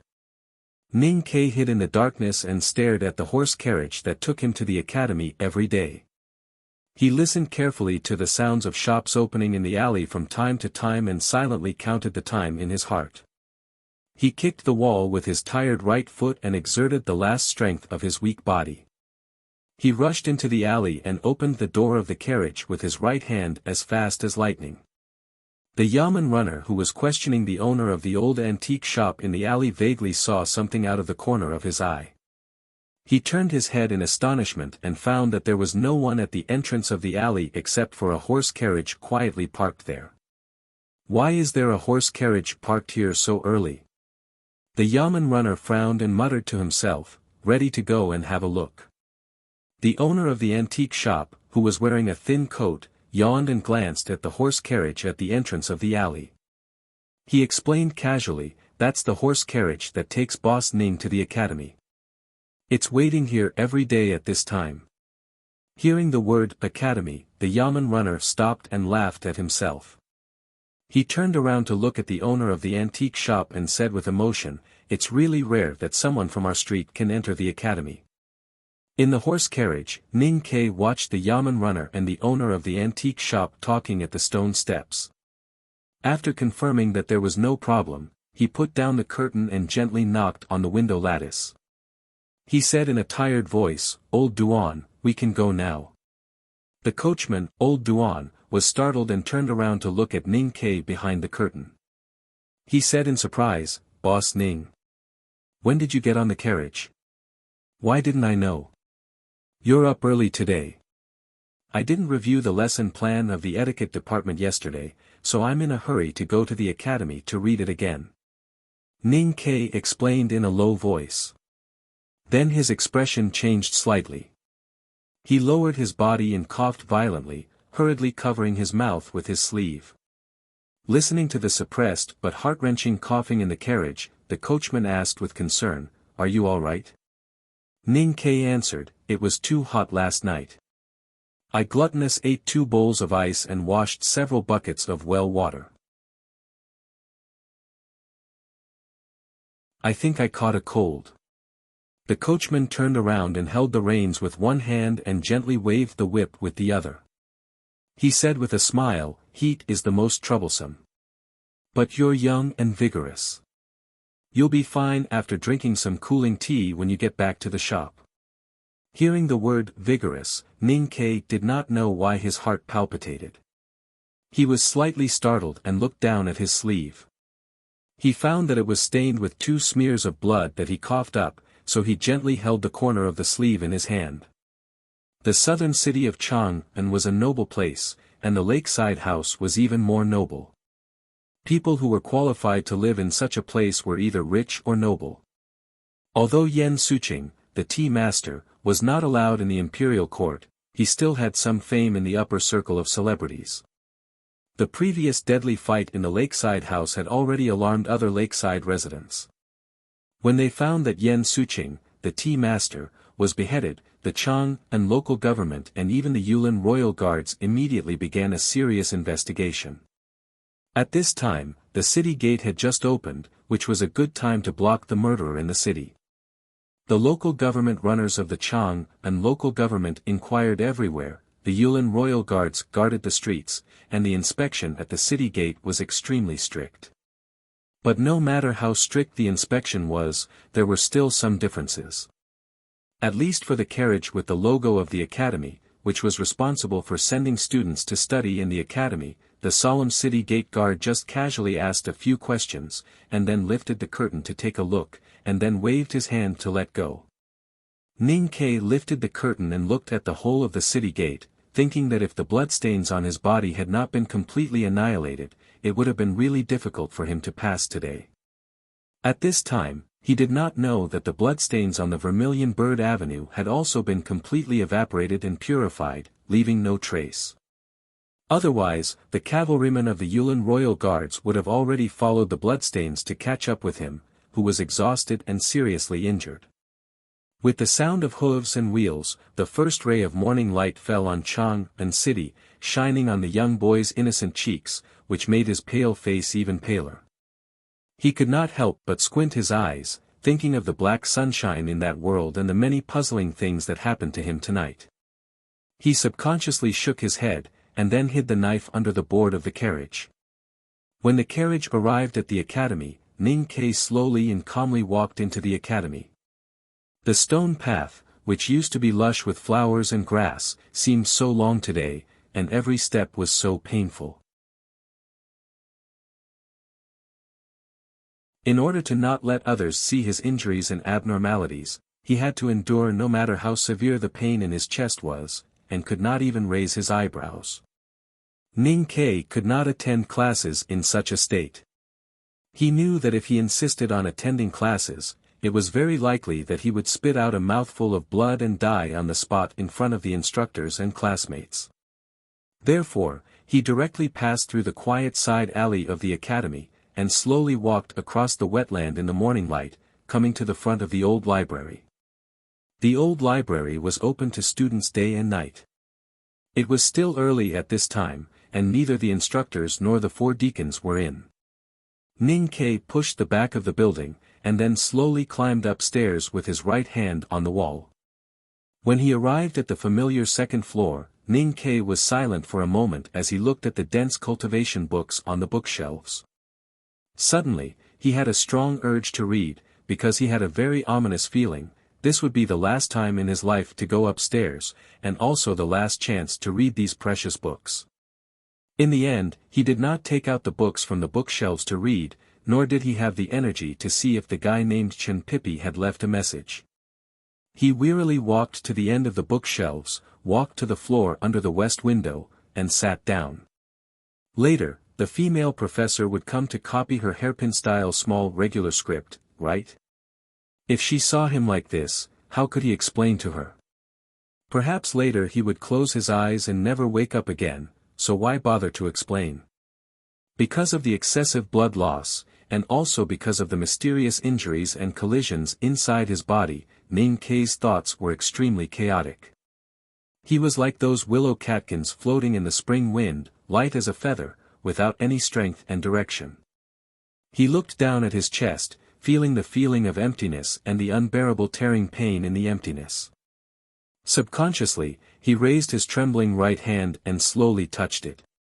Ning Ke did not touch the spear from the sky, nor did he touch the blood, but he felt that his hand was full of sticky blood, and he was very sure that his chest was indeed pierced by the spear. An invisible big hole. Was he going to die inexplicably like this? Ning Ke thought painfully, and at the same time, he felt endless sleepiness in his mind. He felt that his eyelids had become as heavy as lead, and he kept trying to close them. He untied the big black umbrella behind him and gently put it beside him. Then, he wearily leaned against the wall behind him, slowly closed his eyes, and let out a relaxed sigh. His legs were naturally relaxed and opened. Just like that rainy day when Joyer sat under the grey wall. Soft footsteps came from the building, and the slender female professor slowly walked over.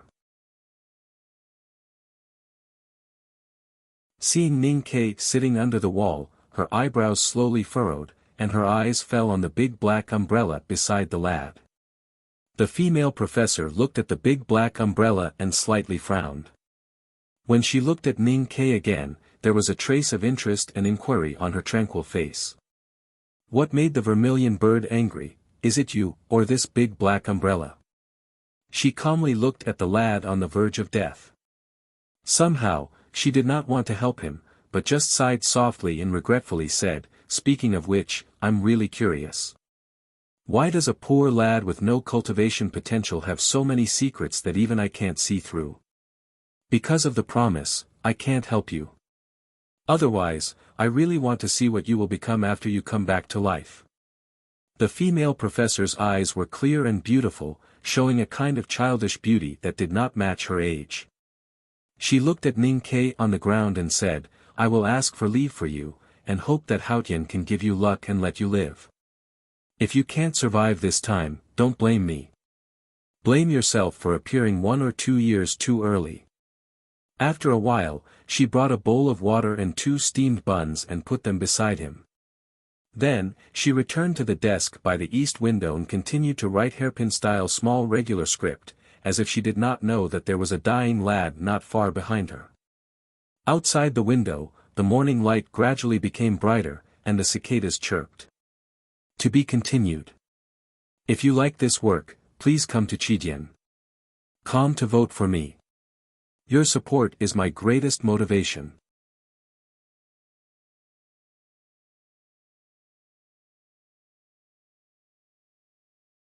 Chapter 113. Although the people of the Tang Empire were ferocious, Chang'an was the most benevolent city. Numerous imperial courts, government offices, and military camps were scattered in the city. High officials and nobles lived in the city, so the security was very good. Except for a few corpses in a duel of life and death, there were very few cases of abnormal deaths in Chang'an.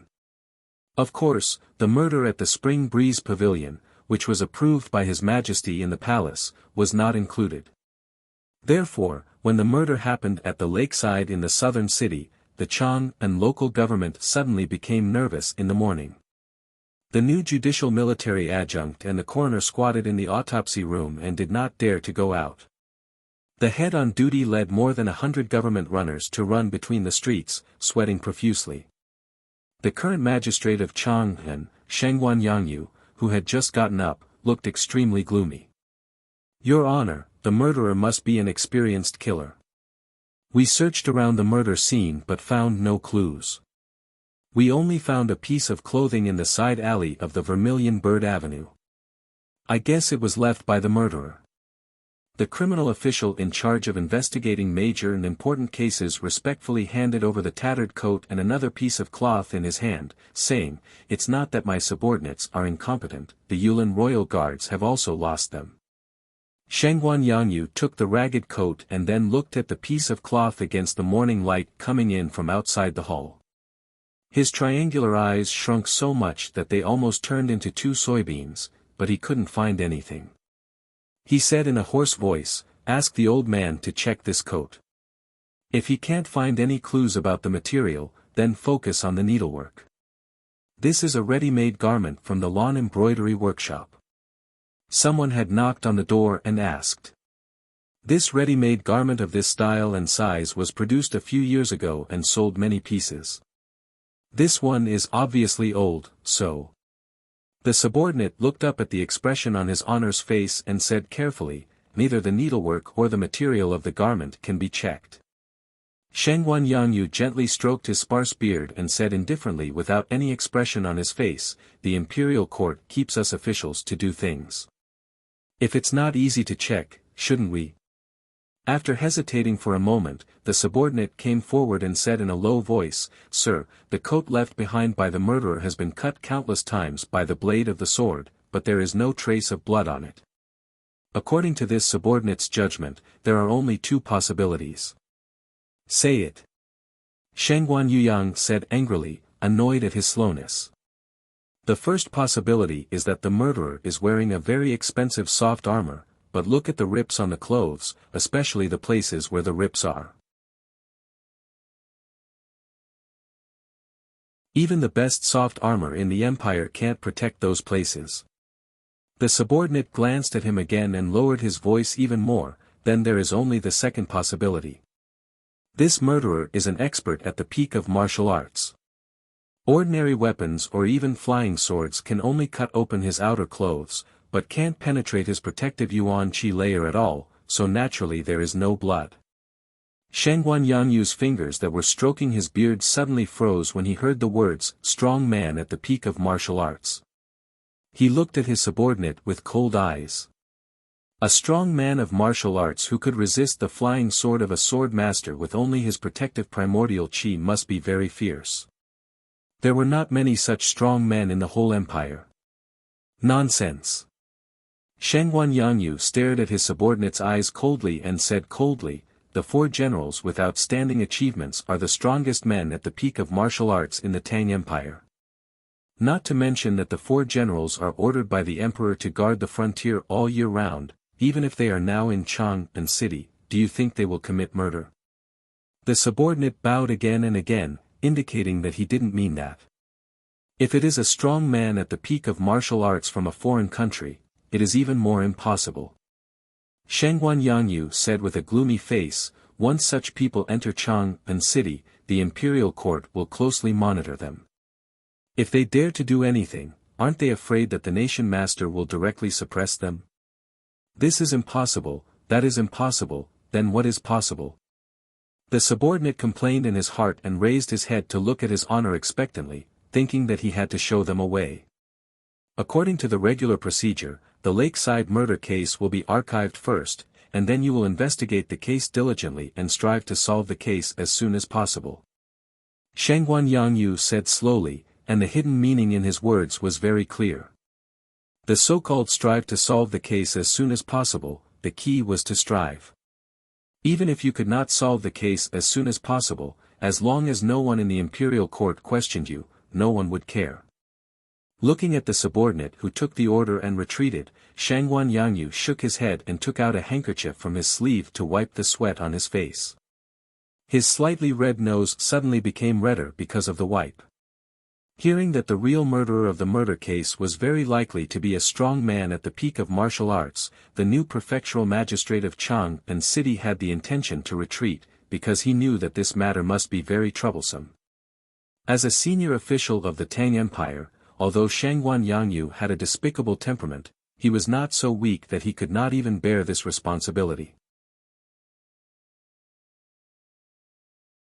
But he knew that if this murder case involved a lot of people, it was not a problem that could be solved by the Chang'an local government alone. If other departments did not take action, it meant that someone in the imperial court did not want to make trouble.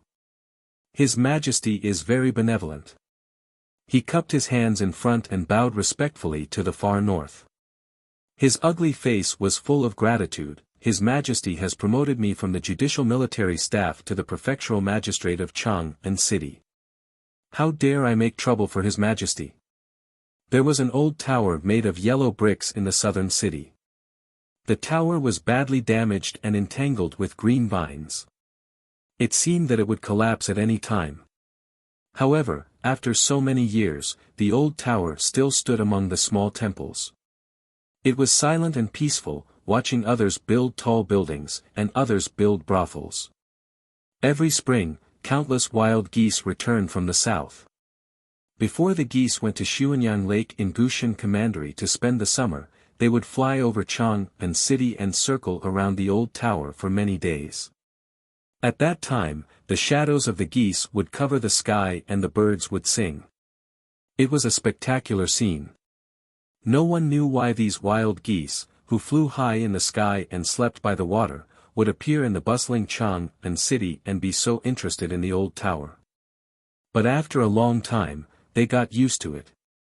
In recent years, the scene of tens of thousands of flying geese had become another wonderful scene for the people of Chang'an to enjoy the spring. And the old tower also had a name, Wanyan Tower. Today, there was a monk living at the top of the Wanyan Tower, accompanied by the lamp and the Buddha statue in the shrine and the scriptures on the table. He rarely went down from the tower and rarely met the good Zen women in the back garden. This monk called himself Huang Yang, the younger brother of the Tang Empire's emperor. Today, he welcomed a guest who was equally distinguished. Li Qingshan, the nation master of Tang, looked at the monk who was copying scriptures at the table and said, "Last night, the vermilion bird woke up." Monk Huang Yang replied calmly without raising his head, "The divine object left by the previous generation of sages has its own meaning. How can it be known to us ordinary people who are still trapped in the world of mortals? Brother Qingshan, why bother yourself? I have to finish a chapter." Otherwise, this writing method, with 3 chapters and each chapter is painstakingly written, will kill me. Besides, this chapter only has 2,000 words. That's because the last chapter yesterday had 4,000 words. So, I'm not cheating, right? Tonight, I'll try my best to finish it as soon as possible. I'll bow and spit out blood. The blood on your shoes. If you like this work, please come to Chijien.com to vote for me. Your support is my greatest motivation.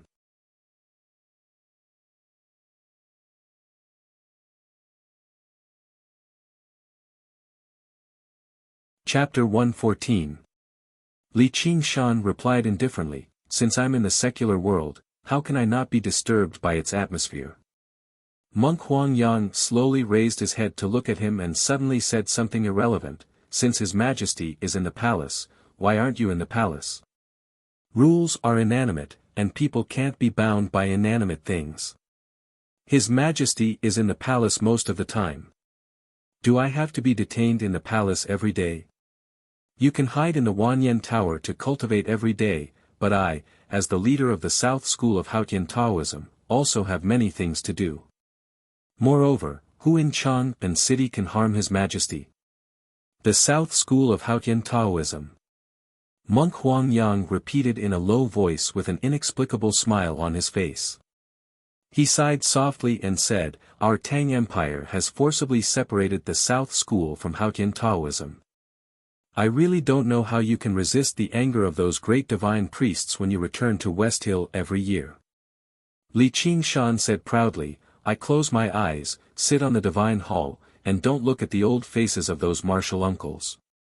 I'm deaf and stand on the peach mountain without peach trees, and don't listen to the solemn bell in the deep mountain. The South School has paid a penny of silver every year. What else do they want? Do they really want to condemn me as a traitor and kill me? Then those old Taoists in West Hill must destroy our Tang Empire first. Monk Huangyang smiled and said nothing more. The South School of Haotian Taoism was the product of balance between the Tang Empire and the West Hill Divine Palace. In fact, it represented the biggest victory of the Tang Empire in the secular religious war. The longer it existed in the world, the more embarrassed those Taoist sublime beings in West Hill would be. Monk Huangyang cultivated the skills of Buddhism, so it was really not suitable for him to express too many opinions on this kind of thing. Vermilion Bird woke up last night. Li Qingshan brought the conversation back to the original topic, looked at Monk Huangyang coldly and said, whether I want to disturb myself or not, I have disturbed many people. As the nation master of Tang, it's impossible for me to face the questions of the imperial court without giving an answer. Monk Huangyang looked at the Buddhist scriptures on the table in front of him and the bright red ink marks moistened with cinnabar. After a moment of silence, he replied, so you come to me to find the answer. Before Vermilion Bird woke up, a sword master in the southern city was beheaded. The tower was cramped. Li Qingshan made his way around the small, wooden table and arrived beside the tower in just 2 steps. His gaze passed through the tiny, glazed window and gazed out of the tower. He passed through the forest and the summer heat, landing on the steaming south of the city. The dead swordsman used to be a document appraiser for the military. Only a few people knew that he was a disciple of West Hill and that his sword formula came from Haotian Taoism. That's not the point. I'm not interested in denouncing the empire on behalf of the West Hill martial uncles. What I'm interested in is that the sword master tore the murderer's clothes before he died, but the murderer didn't bleed. Upon hearing this, Monk Huangyang seemed to be lost in thought and slowly replied, an expert at the peak of martial arts. Li Qingshan turned his head and tucked his sleeves behind him. He looked at the monk quietly and said, it's impossible for the martial arts masters of the empire to make a move. The martial arts masters of the South Jin Kingdom, the Great River Kingdom, and the Yen Kingdom are all under the surveillance of the imperial court. Therefore, the possibility of this happening is very small.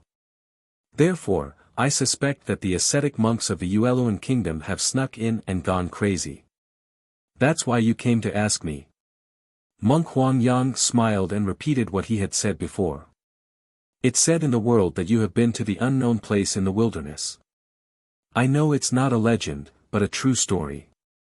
In that case, I certainly have to ask you about the ascetic monks of the Yueluan kingdom. I'm from the Pingzhou prefecture of the Tang Empire. Monk Huangyang stopped smiling and replied quietly, and I don't believe that the monks of the Yueluan kingdom would take the risk of sneaking into Chang'an city to kill people for no reason. Then how do you explain the bloodless clothes on the murderer's clothes? Li Qingshan looked into his eyes and asked.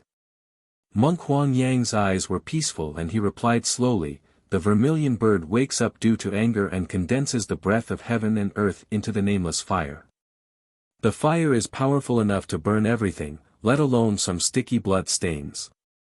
Maybe the murderer has already been burned to ashes. This younger brother of the emperor of the Tang Empire, a monk who had advanced in Dharma, was really amazing. He had actually guessed the truth of the matter so easily. However, this couldn't completely explain all the problems.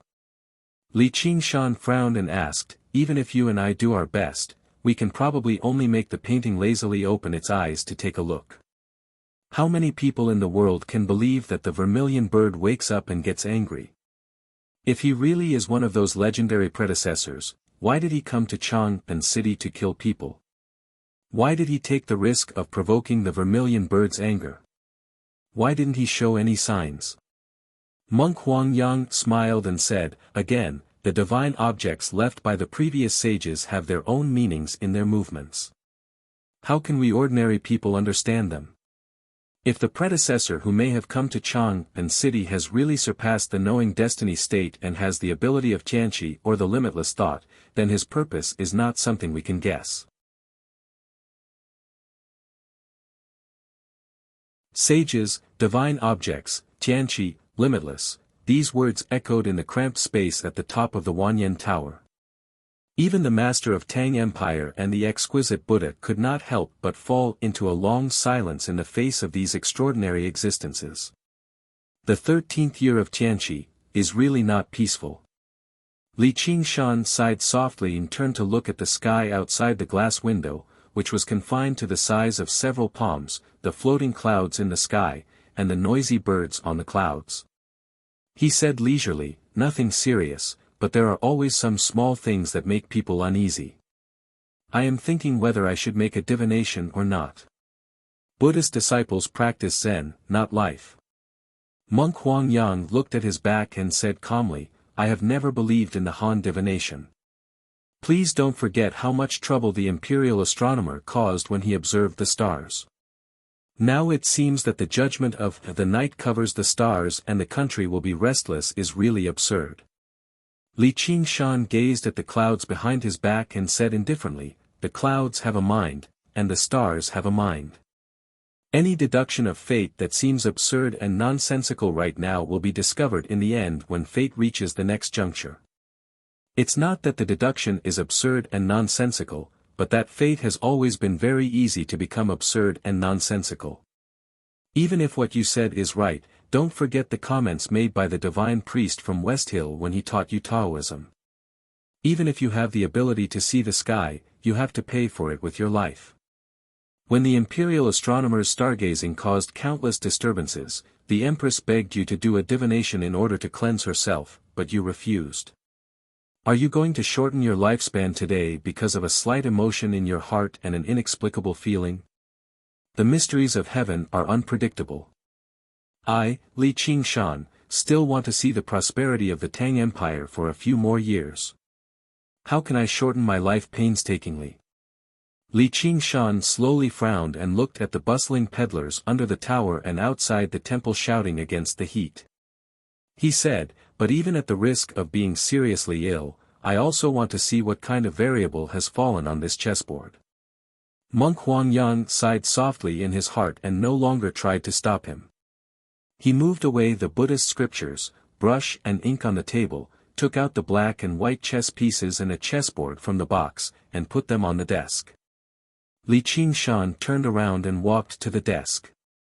He did not make any complicated and mysterious movements, but just flicked his sleeves, grabbed 2 black and white chess pieces, and threw them on the chessboard casually. Dozens of matte chess pieces hit, rolled and rotated on the wooden chessboard, making a crisp sound. After a long time, they gradually calmed down.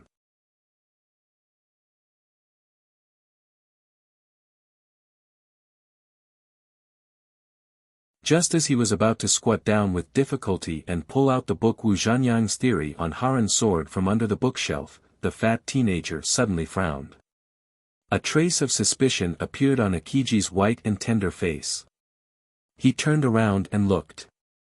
Looking at the teenager who was motionless against the wall not far away as if he was asleep, his knitted eyebrows gradually relaxed. He smacked his thick lips and sighed. When did the academy have a guy who is more desperate than Ninkei? Finally, it's earlier than 2 days ago. I'll try to finish the second chapter before 2:00. To be continued. If you like this work, you are welcome to vote for it and vote monthly. Your support is my greatest motivation.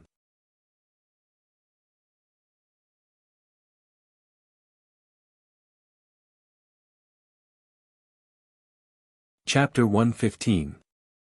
Ninkei did not believe that he would die because of the law of cause and effect that he firmly believed in. However, he was seriously injured today and the invisible spear pierced through his chest was beyond his cognition. Therefore, on the 16th year since he came to this world, he finally began to seriously consider the issue of death. He woke up and tried to open his eyes immediately. He raised his head and looked around with the last of his strength, trying to see if he had come to the underworld and if the underworld really existed in this world. A very white and round face appeared in the air very close to him. The eyes on the round face were narrowed into 2 small dots, which were staring at him with puzzled and curious eyes. Because this big face was round, white, smooth, and tender, it looked like the moon in his hometown that he had not seen for a long time. Therefore, Ninkei, who had been attacked by his injuries and lost his mind, did not feel afraid. Instead, he felt very close to it. He leaned against the wall and slightly tilted his head to look at the big round face near him. He smiled weakly and said, "The Wuxia in the underworld should be very dark, so I should not be dead yet." Then, "Who are you?" The big round face near him did not scare Chinpipi, but he suddenly opened his eyes and startled Chinpipi. Chinpipi widened his eyes and stared at the pale face of the man. He said, "I want to know who you are." Ninkei raised his trembling right hand to cover his seemingly normal but actually painful and empty chest. He frowned and looked to the side to make sure that he was still on the 2nd floor of the old library. It was already dark outside the window, and the female professor by the window had left. He could not help but feel surprised and cold. Why did the female professor turn a blind eye to him? Now, except for himself, basically no student of the academy would go to the 2nd floor of the old library, not to mention that it was late at night. Thinking of the handwriting that was obviously left at night, he was stunned and looked at the fat lad in the summer robe in front of him. He asked in a hoarse voice, "Chinpipi?" Chinpipi's eyes widened. Of course, no matter how big it became, it was just the process of changing from a mung bean to a green bean and then to a soybean. He stared at Ninkei and said incredulously, "You are Ninkei?" "That's right." Ninkei stared at his round face, and a flame of intense shock suddenly appeared in his eyes. He said in a hoarse voice, "If you don't want to see me die, think of a way to save me." Chinpipi didn't ask why he had to save her. These days, the two of them had been exchanging letters. Although they hadn't met face to face, they already knew each other's temperament. What's more, the idiots scolded each other, mocked and ridiculed each other. After helping each other so many times, how could they just watch each other die without helping each other? Putting 2 fingers on Ninkei's wrist, Chinpipi was silent for a moment. Suddenly, he raised his eyebrows and stared at Ninkei's eyes in disbelief. He said, "How come you're still alive after such a serious injury? Not dying doesn't mean I won't die. I'm about to die." How much more nonsense do you want to spout, you idiot? You idiot, why didn't you get treated in Chang and when you were so badly injured? Why did you come to the academy and dawdle? Don't tell me you came all the way here just to treat my injuries. Why not? Didn't you say you were a genius? What does genius have to do with medical skills? The first question you gave me was a prescription. Prescriptions can't cure people. You should be dead now. No matter how exquisite the prescription is, it can't cure you. Ning Kei's spirit was extremely weak. Looking at the guy in front of him, he said, I've been lying here for a whole day, but no one in the academy cared about me. Even the gentle and pleasant female professor left me here so heartlessly. You can't leave me alone. Chen Pipi looked down and saw the bowl of water and 2 steamed buns beside Ning Quebec. He said, Senior sister is quiet and peaceful. She lives in the cottage at the back of the mountain and is always quiet. She didn't leave you alone, you don't have to explain anything. The academy must reject indifference and warm you and me. Ning Kei tiredly raised his head and looked at Chen Pipi under the dim starlight. After a moment of silence, he smiled self-mockingly and said, Anyway, my life is in your hands. After saying this, his eyes slightly drooped and his shoulders loosened. He quickly fell into a coma again. Chen Pipi opened his mouth wide and looked at the guy in a coma in the corner, his face full of disbelief. What is this? You fainted without saying your last words. Are you bullying me because I have to save you? You're acting shamelessly. How can you do things like this? He muttered angrily and squatted down with difficulty. Finally, he simply sat on the floor and stretched out his right hand. His 5 fat fingers tapped on Ning Kei's chest dozens of times like lightning. When he checked Ning Kei's pulse, he knew that Ning Kei was seriously injured, and the injury was between the ocean of qi and mountain of snow in his chest. For an ordinary person or even an ordinary cultivator, this kind of injury was indeed fatal. But as Ning Kei hoped, as a peerless genius cultivated by both the West Hill and the Academy, Chen Pipi was really a peerless genius even though he did not look like one. The most important temperament of a genius was self-confidence. As for the pride extended from self-confidence, it was another matter. Chen Pipi's self-confidence was all round. Since Ning Kei was not dead at this time, he firmly believed that Ning Kei would be fine as long as he took action. Is the fatal injury in the ocean of qi and mountain of snow so terrible? I, a genius, can easily use the natural stream magical finger and the Academy's no-boundary spirit to gather the pure qi of heaven and earth. I only need a few seconds to lift you up. Chen Pipi suddenly let out a strange cry and withdrew his fingers as if touching charcoal. His eyes fell on Ning Kei's chest which did not show any abnormality.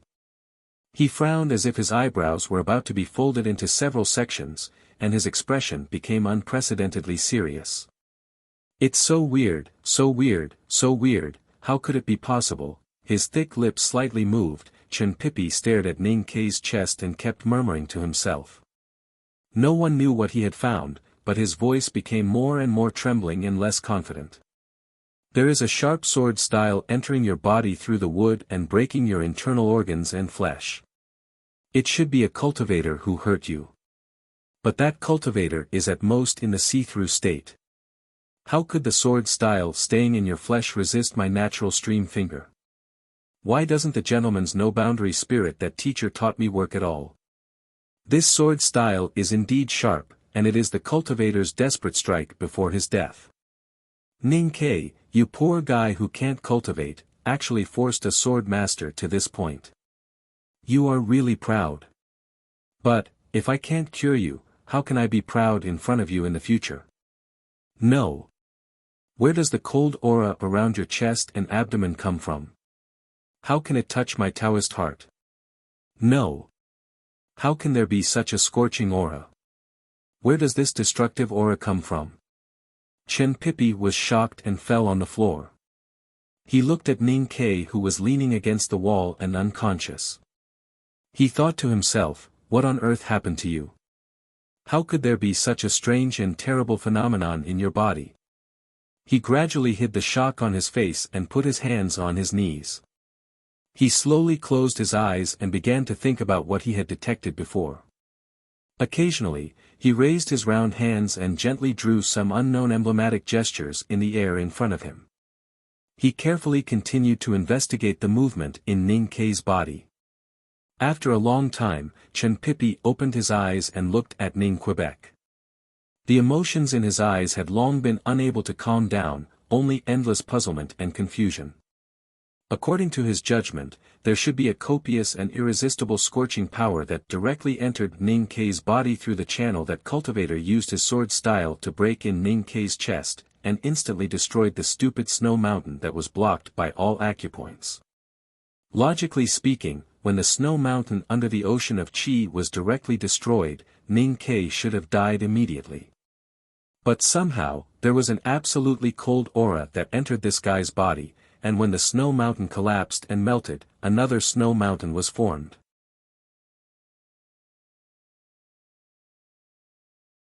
It had to be admitted that in the cultivation world, Chen Pipi was indeed a peerless genius that only appeared in 100 years. He did not witness the battle in the lakeside house, did not see the raised top wing on the Vermilion Bird Avenue, did not see the invisible spear thrown from the sky, and did not see the big black umbrella gently swaying like a lotus. He also did not use divination like the nation master Li Qingshan did. He only deduced the situation at that time through Ning Ke's internal injuries. However, knowing how Ning Ke's internal injuries were formed did not mean that he could cure them. After the snow mountain in his body was destroyed, he did not die on the spot, and in the blink of an eye, a new snow mountain was formed. What a mysterious and profound method. I'm afraid the great god's vanquished skill in the Taoist temple is no better than this. Haotian's brilliance enlightens mortals' apertures, which is probably the way of destruction and rebirth. Chen Pipi stared at the unconscious Ning Ke absent-mindedly, and murmured in a trembling voice, but I didn't feel a trace of Haotian's divine light in this guy's body, and how could those great divine priests of West Hill come to Chang'an? Even if they suddenly became idiots, how could they exhaust half of their lifetime cultivation to enlighten you? If it was not the great god's vanquished skill, then who did something in your body? Was it someone from Xiankong Temple? No, those bald monks only know how to chant and preach Zen, but they don't have this kind of earthly method. Those stupid guys from Devil's Doctrine can't do it, and the master in the Taoist temple can't do it either. Such a wonderful method. I don't know if the headmaster of academy can do it, but the master is traveling with eldest brother in other countries, and there is no reason for him to come back at this time. What the hell is going on? Chen Pipi was puzzled, and scratched his head in pain. His black hair kept passing between his fat fingers, like a tired old bull painfully plowing the black soil of Yan Kingdom. Chen Pipi was very clear that the destruction and reconstruction of the snow mountain in Ning Ke's body seemed to be a great lucky chance, but without the protection of Haotian's divine light, this extremely violent destruction and rebirth was basically equal to death. The snow mountain in Ning Ke's chest and abdomen was extremely unstable, and could collapse at any time, and the aura there was so weak that it was close to nothingness. If this guy wanted to survive, someone had to inject vitality into him with a very mysterious method. The primordial qi between heaven and earth was balanced, so how could he find vitality in the nothingness of the night? Unless he could find the exotic flowers and fruits on the foreign islands that had been nourished by the primordial qi for tens of thousands of years, there was only a glimmer of hope for the dying Ning Quebec.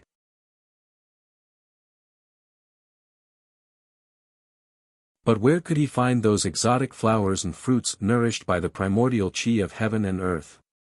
Not in the academy, not in Chang'an, not in the whole Tang Empire, not even Chen Pipi.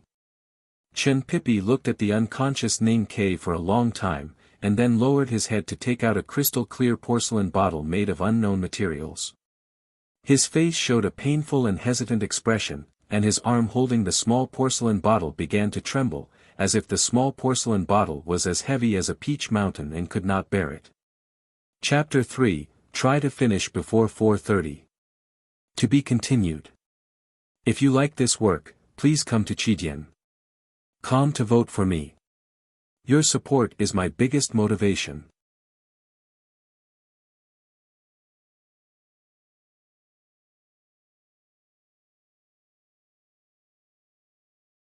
Chapter 116. People looked up at the high sky and praised Haotian's kindness. No matter how diligent they were in cultivation, no matter how perceptive they never dared to dream of flying into the sky. Because they knew that no matter how difficult the road was, it was not as difficult as reaching the sky. The road from the mortal world to the sky was always full of difficulties and obstacles, and no one had ever succeeded. Haotian Divine Hall was in West Hill, and claimed to be the only sect of light that could understand the will of Haotian. But no one had ever heard of a great divine priest who could become a part of Haotian's brilliance. There was a kind of elixir in West Hill called the Heavenly Power Pill. Just from the name, one could tell how precious this kind of elixir was. It was hidden in an unknown place and was extremely rare. At this time, there were 2 heavenly power pills in the porcelain bottle in Chen Pipi's trembling hand. They say that I'm a cultivation genius in 100 years, and I was given 3 heavenly power pills after I joined the sect. As a result, the old Taoists deep in the temple held a meeting for 3 days. You know, senior brother Yi only ate 1 back then. I ate 1 and kept 1 to save my life. I wanted to save the last one for senior brother in the future, but I just gave it to you. Although the heavenly power pill can't help people reach the heavenly power realm, it can increase one's lifespan by at least 10 years if it is given to an ordinary person. If it is given to a cultivator, they may be able to cross the heavenly power realm directly. If the pill is given to the monarch of the Great River Kingdom, it can definitely be exchanged for 30,000 docile virgins. It's not difficult for him to give up the throne to me. If I give this pill to Tangham of the Devil's Doctrine, he may be willing to betray his sect and join West Hill. Such a precious heavenly power pill is given to a poor guy like you to treat his injury. Chen Pipi wouldn't care if it was an ordinary treasure, or even if he had to use his psyche power to save the dying Ning Quebec. But the 2 pills in the bottle were too important. They were the most precious elixirs of Haotian Taoism in West Hill. If they were spread to the world, it would cause a lot of turmoil, so he was very hesitant. After a long time, the fat lad sighed bitterly and looked at the unconscious Ning Quebec. He said weakly, "Those monks always say that saving a life is more important than building a 7-story stone tower. Although I don't know what's so important about those ugly stone towers, I think it makes sense. Although I still think your life is not as important as this pill, the heavenly power pill can't speak, and you have entrusted your life to me shamelessly before you passed out, you?" The so-called reason was actually just an excuse to convince himself. Chen Pipi showed a sorrowful expression.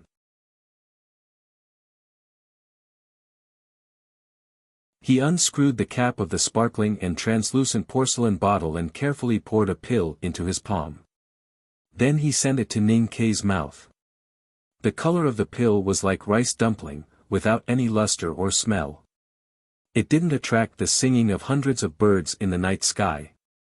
It just gave off a faint herbal smell and seemed very ordinary. If you had died earlier, this heavenly power pill could have been saved. If you hadn't come to the academy, this heavenly power pill could have been saved.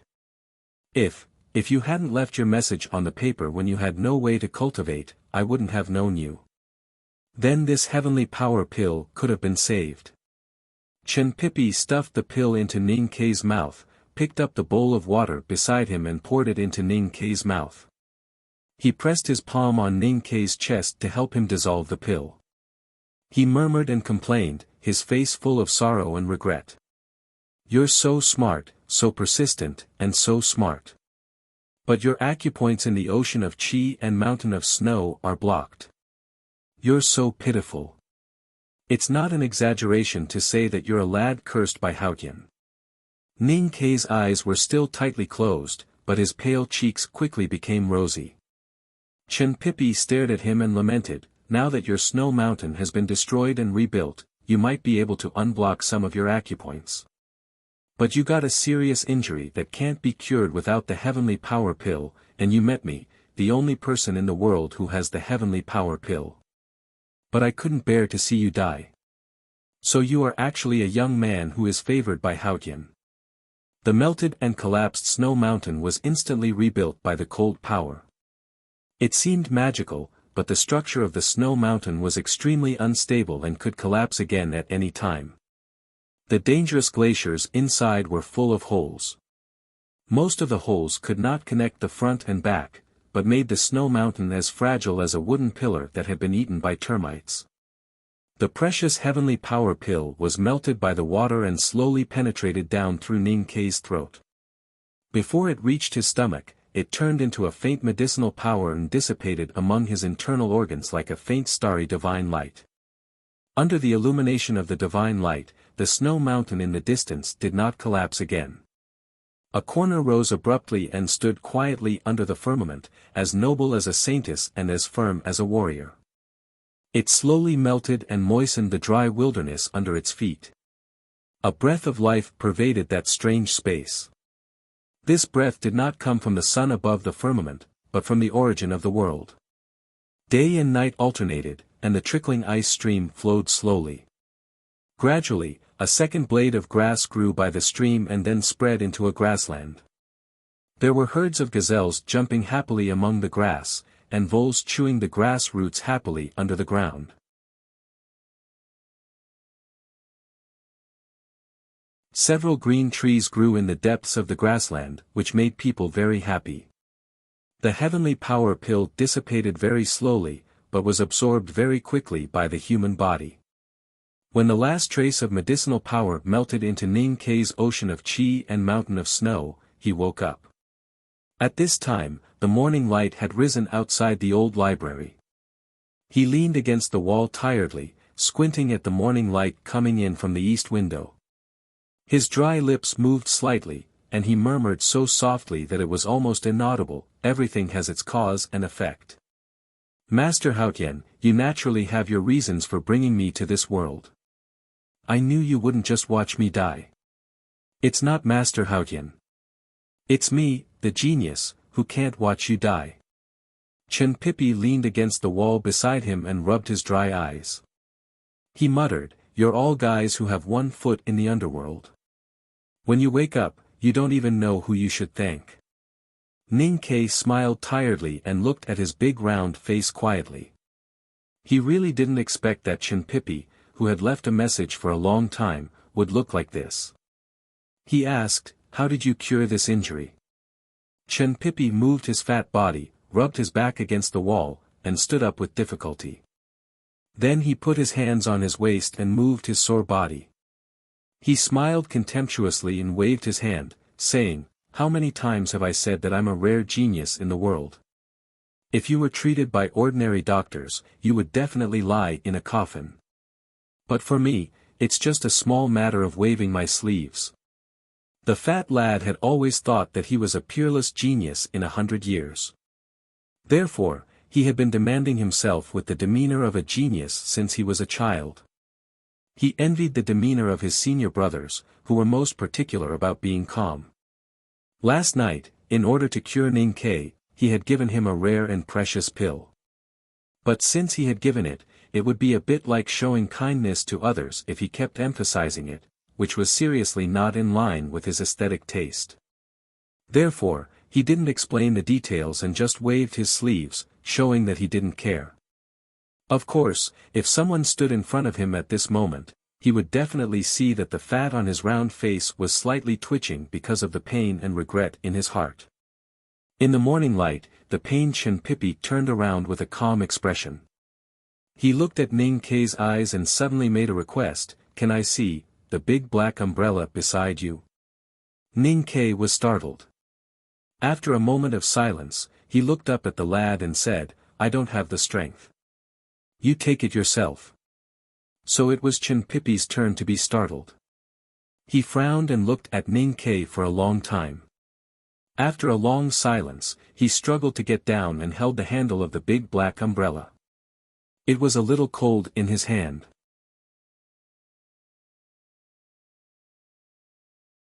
The handle of the umbrella should be made of some common wood in the northern part of the empire. The black umbrella looked a little greasy, but nothing else could be seen. Chen Pippi looked at the big black umbrella in his hand for a long time and didn't see anything wrong. After a moment of silence, he put the umbrella back to Ning Kai and said, "Last night, I took the time to inquire about something." "What?" Ning Kai asked tiredly. "The vermilion bird woke up yesterday." Chen Pippi stared at his eyes. Ning Kai frowned slightly and thought of how he felt when he was seriously injured and unconscious on the long street. He thought of the palpitation he felt when he and Sang Sang walked through the Vermilion Bird Avenue with the big black umbrella a few months ago. But he really didn't know that the vermilion bird in the distance had been awakened at that time, so he just shook his head. Chen Pippi didn't see anything wrong. After a short pause, he continued, "Yesterday, a sword master died in Chang'an." Ning Kai was silent. Chen Pippi looked at him with a faint smile and said, "There are many sword wounds on your body. Although they have stopped bleeding, they are not old wounds because of the fire." Ning Kai smiled and looked up to ask, "What on earth do you want to say? You were seriously injured, but you didn't go home to lie down. Instead, you came to the academy in a horse carriage. It can only mean that you were injured in the morning. At that time, the Chang'an local government was searching for you. You couldn't go home, so you had to come to the academy to hide. The Chang'an local government wouldn't stop the academy's horse carriage, let alone search for you in the academy. Yesterday morning, the sword master died and the vermilion bird on the long street woke up. You were injured so many times, but there was no blood on your body. All the wounds were burned by the invisible fire. That can only mean one thing." Chen Pippi looked at him and said with a frown, "The person who killed that swordsman was you, and the person who caused the vermilion bird to be so infuriated is also you. But what I still cannot understand is that the person who did all these things, is just an ordinary person. I admire you. If your surname can be Fu, then my surname can be Hua." Ning Kai leaned against the wall tiredly and said, "The problem is that since you saved me after so much trouble, I believe you won't give me to the government.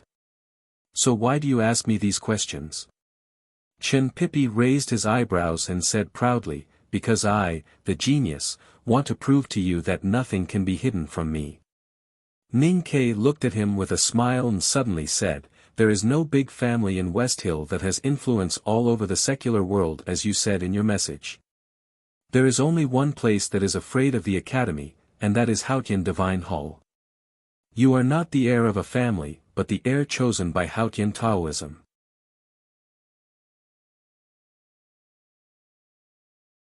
I don't know if your master was the hierarch of Haotian Taoism or which great divine priest.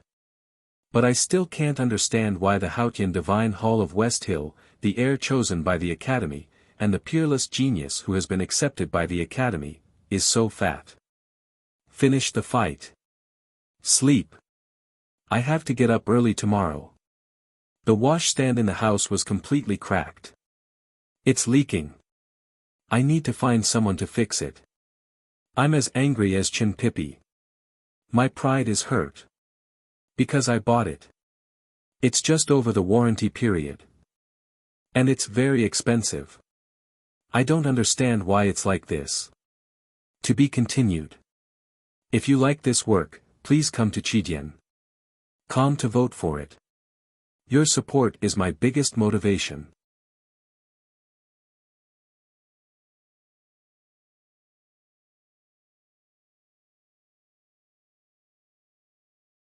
Chapter 117. Hearing this analysis, Chen Pippi was shocked at first, and then became angry. He felt hurt and stared at Ning Kai with a gloomy face. He did not admit anything, but lowered his voice and scolded coldly, "Don't talk nonsense, or don't blame me for killing you. You are just a small potato, don't show off your little cleverness." The fat genius boy looked serious, and he really looked like he was looking down on the world. However, Ning Ke was not afraid at all. He leaned against the wall and looked at him with a smile. He suddenly asked, "Have you ever killed anyone?" Chen Pipi opened his mouth slightly and wanted to answer arrogantly, but he could not say anything. He could only lower his head and look at his toes. Ning Ke looked at him with interest and continued to ask, "Have you always killed people?" Chen Pipi lowered his head and put his hands behind his back. His fingertips touched them with difficulty. He tightly pursed his lips and refused to answer the question. He twisted his fat body from left to right, like a dead child who had been wronged and hurt his self-esteem. Ning Ke laughed and looked at him. He sighed and said, "You must have accidentally stepped on a few ants on the road. Your white and tender hands haven't even touched a drop of blood. Then don't learn from others and use things like life and death to threaten others. It's not powerful and will only make people laugh. I have to remind you, don't tell others about me." After hearing this lesson, Chen Pipi covered his face with his sleeves and walked away in shame. It was still early in the morning and he could still go to the study room to listen to the class. However, he had just struggled back from the underworld of death and was extremely tired and weak physically and mentally. Ning Ke would not pretend to be an obedient good student. Moreover, in his vague memory yesterday, he vaguely remembered that the female professor promised to ask for leave for him, so he decided to go back to his home at Lin 47th Street to rest. Using the big black umbrella as a walking stick, the seriously injured lad slowly walked out of the old library. He slightly bent his body like an old man doing morning exercises and strolled along the edge of the wetland against the morning light. He passed through the quiet side alley and walked to the front gate of the academy. Outside the simple stone gate of the academy was a large piece of beautiful green meadow like a carpet. Hidden in the middle of the meadow were more than a dozen stone-paved lanes. Many flowering trees were planted at the edge of the lanes and in the depths of the meadow. As it was midsummer, the flowers on the trees had long been replaced by lush and tender branches and young fruits. There was a carriage at the end of the green meadow path. The carriage had been waiting there for a long time and the horses were tired and lowered their heads. Squatting beside the carriage was a little girl in a maid's uniform.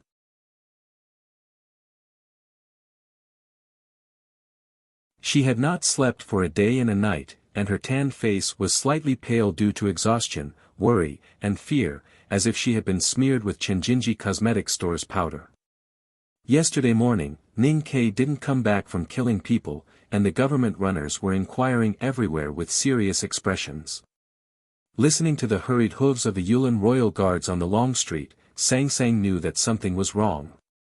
She forcibly suppressed her uneasiness and waited silently in the old brush pen shop.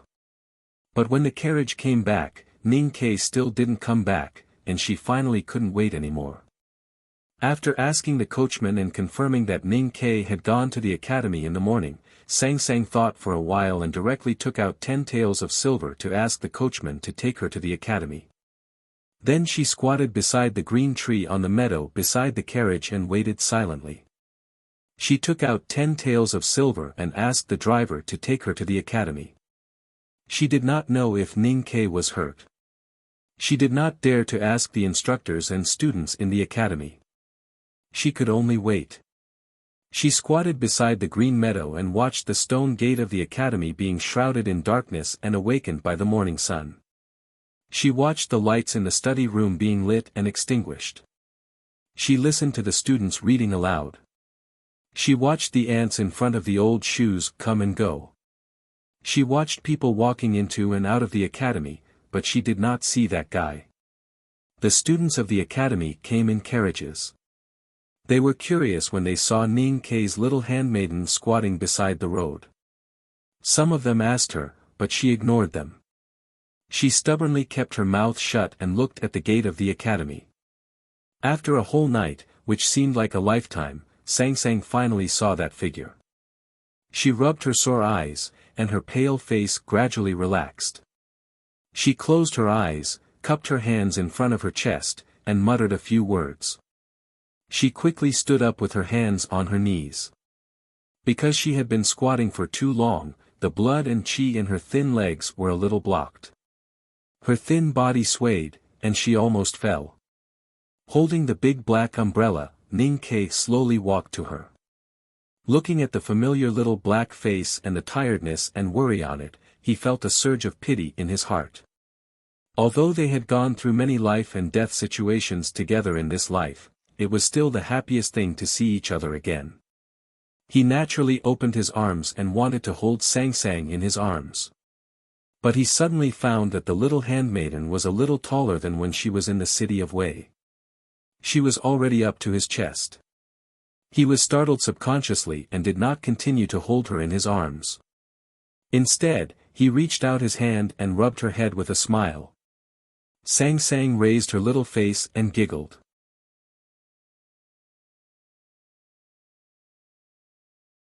The two turned around and supported each other to walk to the carriage. They had a tacit understanding and did not say a word at the gate of the academy. The coachman yawned. Last night, he had to make do with sleeping in the carriage, and his body was extremely tired. However, with 10 taels of silver in his hands, his exhaustion was not an issue. His right hand lightly waved the horsewhip in the air, making a light cracking sound. His left hand lightly lifted the reins, and with the sound of hooves on the ground, the carriage slowly began to move. In the carriage, Ning Ke said in a hoarse voice, "I'm very tired. Let's talk about it when we get home. The pedao is below. Remember to take it with you later." The carriage arrived at Lin 47th Street. Ning Ke, who was exhausted and seriously injured, seemed to have fallen into a deep sleep and did not open his eyes. Sang Sang took out the pedao and stuffed it into the big black umbrella. Then she tied it to her back and, with the help of the coachman, dragged him into the old brush pen shop like a sack of grain and stuffed him into a thin quilt. In the hot summer, no matter how thin the quilt was, it was still a quilt. Ning Ke's face was flushed and he was sweating profusely. He did not know how long he had slept, but he finally woke up. He opened his eyes and confirmed that he was home. He took a deep breath and the lingering fear hidden in the depths of his heart finally spread out, making his hands and feet feel a little cold. He stared at the transparent glazed tiles on the roof. After a long silence, he suddenly said, "Recently, I have mentioned to you about the academy student named Chen Pipi. Remember that I owe this guy my life. At the right time and the right place, remind me to find a way to return it to him." At this time, Sang Sang was pouring boiling water into a bucket and preparing to wipe his body. She did not expect that he would wake up. She was startled and sat beside him, puzzled. She asked, "Return it to him? Although I don't know how he did it, my life should be saved by him. I have told you many times that there is nothing more important than our lives in this world. In this case, it is reasonable to repay him at any cost in the future." Then he looked at Sang Sang's thoughtful face and reminded her with a smile, "But you can't use our lives to repay him." "Young master, what happened?" Sang Sang stared at his still pale cheeks and asked softly and seriously. "The tea artisan is a cultivator. I was seriously injured and finally I only remember fainting on a street. As for what happened later, I am not very clear." Ning Ke thought of the wonderful encounters he had since yesterday morning, especially the vague feelings he had when he was in a coma. A trace of confusion flashed through his eyes. He frowned and repeated, "I really don't know what happened. Make something to eat. I am a little hungry."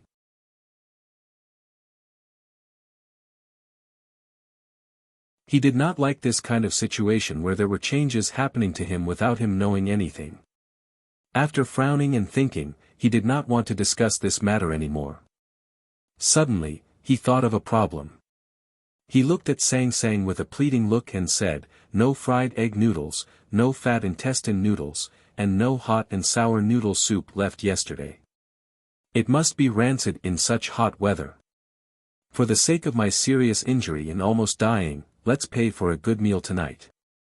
Sang Sang's nose turned sour when she heard his words. She thought to herself, I'm just a little maid. How could I dare to mistreat you every day? I'm just thinking that you're going to marry young mistress in the future, so I have to save some money for you. I gave the cart driver 10 taels of silver. She lowered her head and said softly, Young master, when you were in a coma, I went to the antique shop next door and asked for a bowl of pickled radish. I poured it into the pot and stewed it with the duck. It will be ready soon. After saying this, Sang Sang picked up the hot towel from the bucket and wrung it. Then she put it in a place where Ning Kai could reach and walked out of the room. She wiped her slightly red hands on her apron. Sang Sang gave the cart driver 10 taels of silver. She wanted to tell the young master that although she was young and thrifty, she was not a little handmaiden who did not know what was important and what was not. When it was time to spend money, she would not be reluctant. Ning Kai lay on the bed and looked at the busy little body outside the window. He thought of the hidden annoyance in her previous words and could not help laughing. However, he did not expect that when Sang Sang saw him supporting himself on the bed, she quickly walked to the window and told him to have a good rest. Then she closed the window tightly. The light in the room suddenly became very dim. In addition to the glimmer from the glazed tiles above the head, there was only a warm candle on the table which Sang Sang had lit in advance, quietly accompanying him on the bed. Ning Kai quietly looked at the candle on the table, and the smile on his face gradually disappeared. Yen Suqing, the tea artist, was a cultivator. This hidden factor seriously destroyed his plan. If he was not lucky enough, he might have died in the small lakeside house. It was impossible for him to escape to that street, and there was no chance for him to hide in the academy for a night and meet Chin Pippi, the little wizard of West Hill. When he was in a coma on the street, he knew that something must have happened. Otherwise, he could not explain why the wounds on his body healed, nor could he explain the pain caused by the invisible spear in his chest. But he really did not know what happened at that time and what Chin Pippi had done to him. His thoughts were stagnant, his body was injured, and his spirit was damaged. He was sweating all over in the hot summer.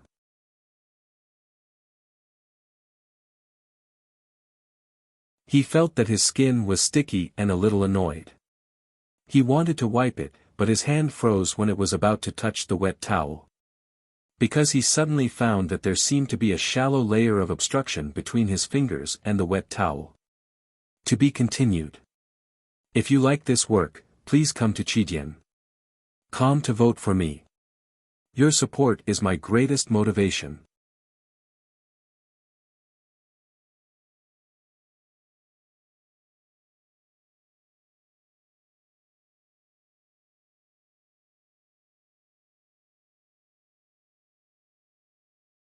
After a long time, he raised his eyebrows extremely slowly and tilted his head slightly as if in slow motion. He looked at his fingertips in bewilderment and uneasiness. Then, he slowly closed his eyes, forcibly suppressing the excitement in his heart, and began to meditate. Many years ago, Ning Kai had obtained the article on the response of the Tao in Kaiping Market. Since then, he had been meditating all the time. He meditated before going to bed, meditated while staring at the morning sun after waking up, meditated while staring blankly at the morning sun after winning 3 bowls of rice wine in a bet, and meditated after jumping into Shubi Lake while bathed in blood. Even though he had never felt the primordial chi flowing between heaven and earth, his proficiency in entering the state of meditation was definitely the best in the world. All thoughts were gone. Firmly guard your heart. Follow your will. It had been 16 years since he came to this world. His acupoints in the ocean of chi and mountain of snow were blocked, and his hopes had been destroyed countless times. Finally, for the first time, he heard or felt the long and calm breathing sound. It was the breathing of heaven and earth. He dared to swear on the reputation of his mother, who loved him the most in the general's mansion, that this long and calm breathing sound was absolutely the most beautiful sound he had ever heard, even more beautiful than the sound of the horse gang of Shubi Lake falling off their mounts, more beautiful than the sound of Zhang Yiqi struggling with his eyes wide open, and even more beautiful than the sound of the silver in the money bag knocking against each other. Between the long and calm breaths, there were green leaves unfolding, beautiful flowers blooming, hundreds of birds chirping, towering mountains, vast streams of water, oranges falling at the end of a province, hundreds of ships racing to cross, the vastness of the earth, the tranquility of the sky. Ning Kai did not know how to describe the beauty of the breathing of heaven and earth. After thinking about it, he could only compare it with the faint breathing sound he had heard years ago. That year, when he found little Sang Sang, who was frozen blue and blue all over, he took off his clothes and held the little baby girl in his arms for a whole day and night, and finally heard the faint breathing sound. At this moment, he finally vaguely remembered the sounds he had heard when he was unconscious on the long street, and understood the meaning of those sounds. Those were the breathing sounds from the stone posts by the street to tie the horses, the doors of the wine shop. Those were the breathing sounds from the ancient pagoda tree in the deep courtyard, the green leaves under the seat, the breathing sounds from the stone lions, the wooden buildings, the streets, the imperial palace, and the city walls. They were all the breaths given by heaven and earth.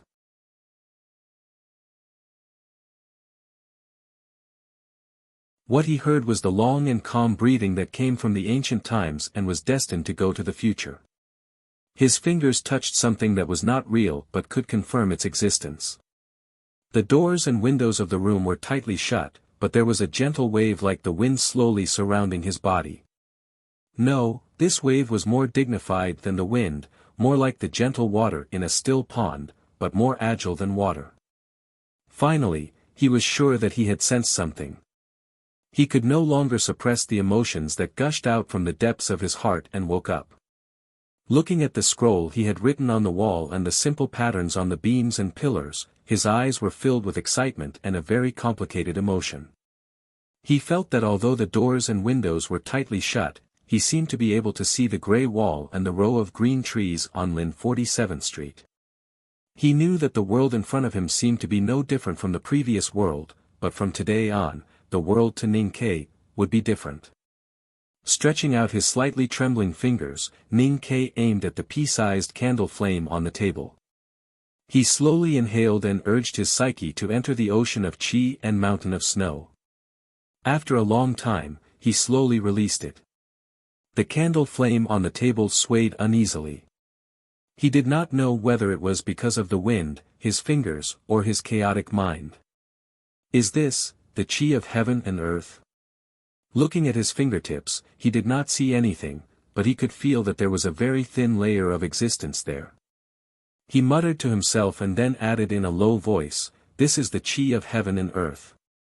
His young and tender face was full of determination and affirmation, without any wavering or self-doubt. Ning Kai did not have the time to grab an unlined shirt to put on his body. He did not put on his shoes because he did not wear shoes at all. He suddenly jumped off the bed and almost fell down because of his weak legs. He forced himself to run out of the room and knocked over the bucket beside the bed. His waist was hit by the corner of the table.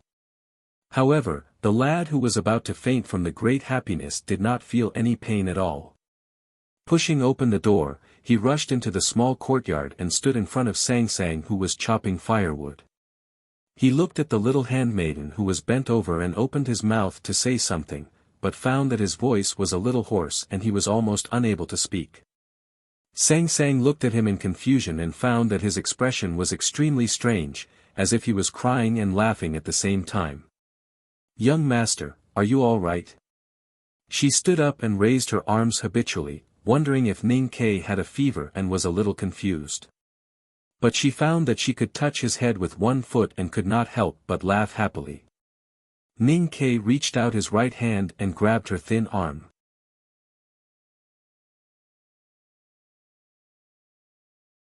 He pulled her into his arms and held her in his naked chest, just like many years ago.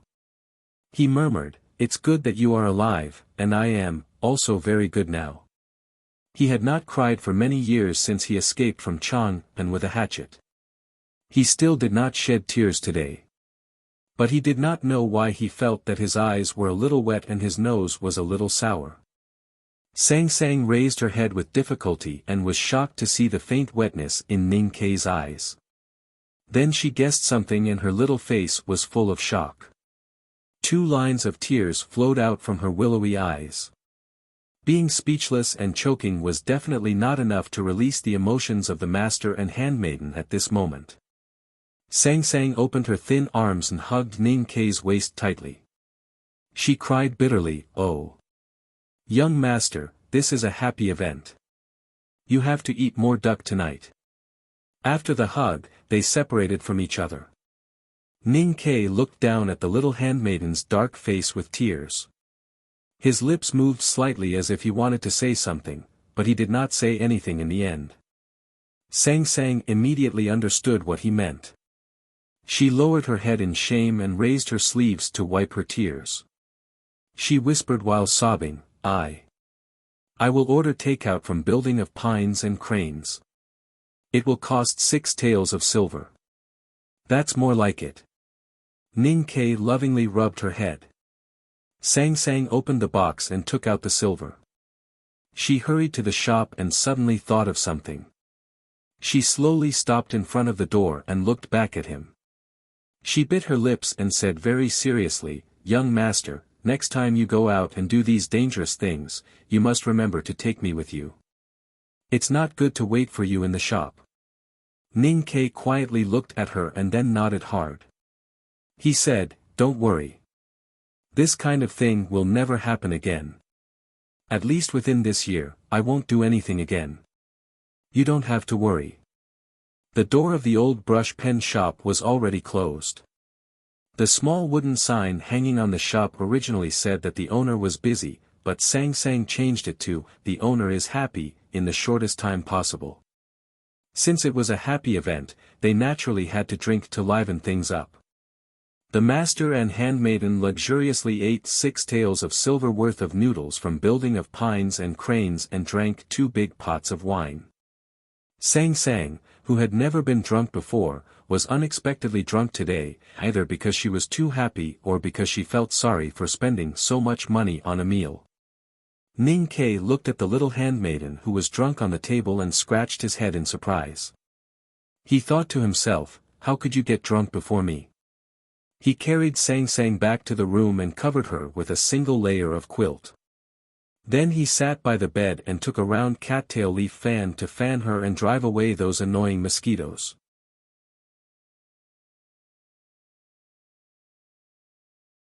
It was Sang Sang who had been serving him all these years and he rarely did these things.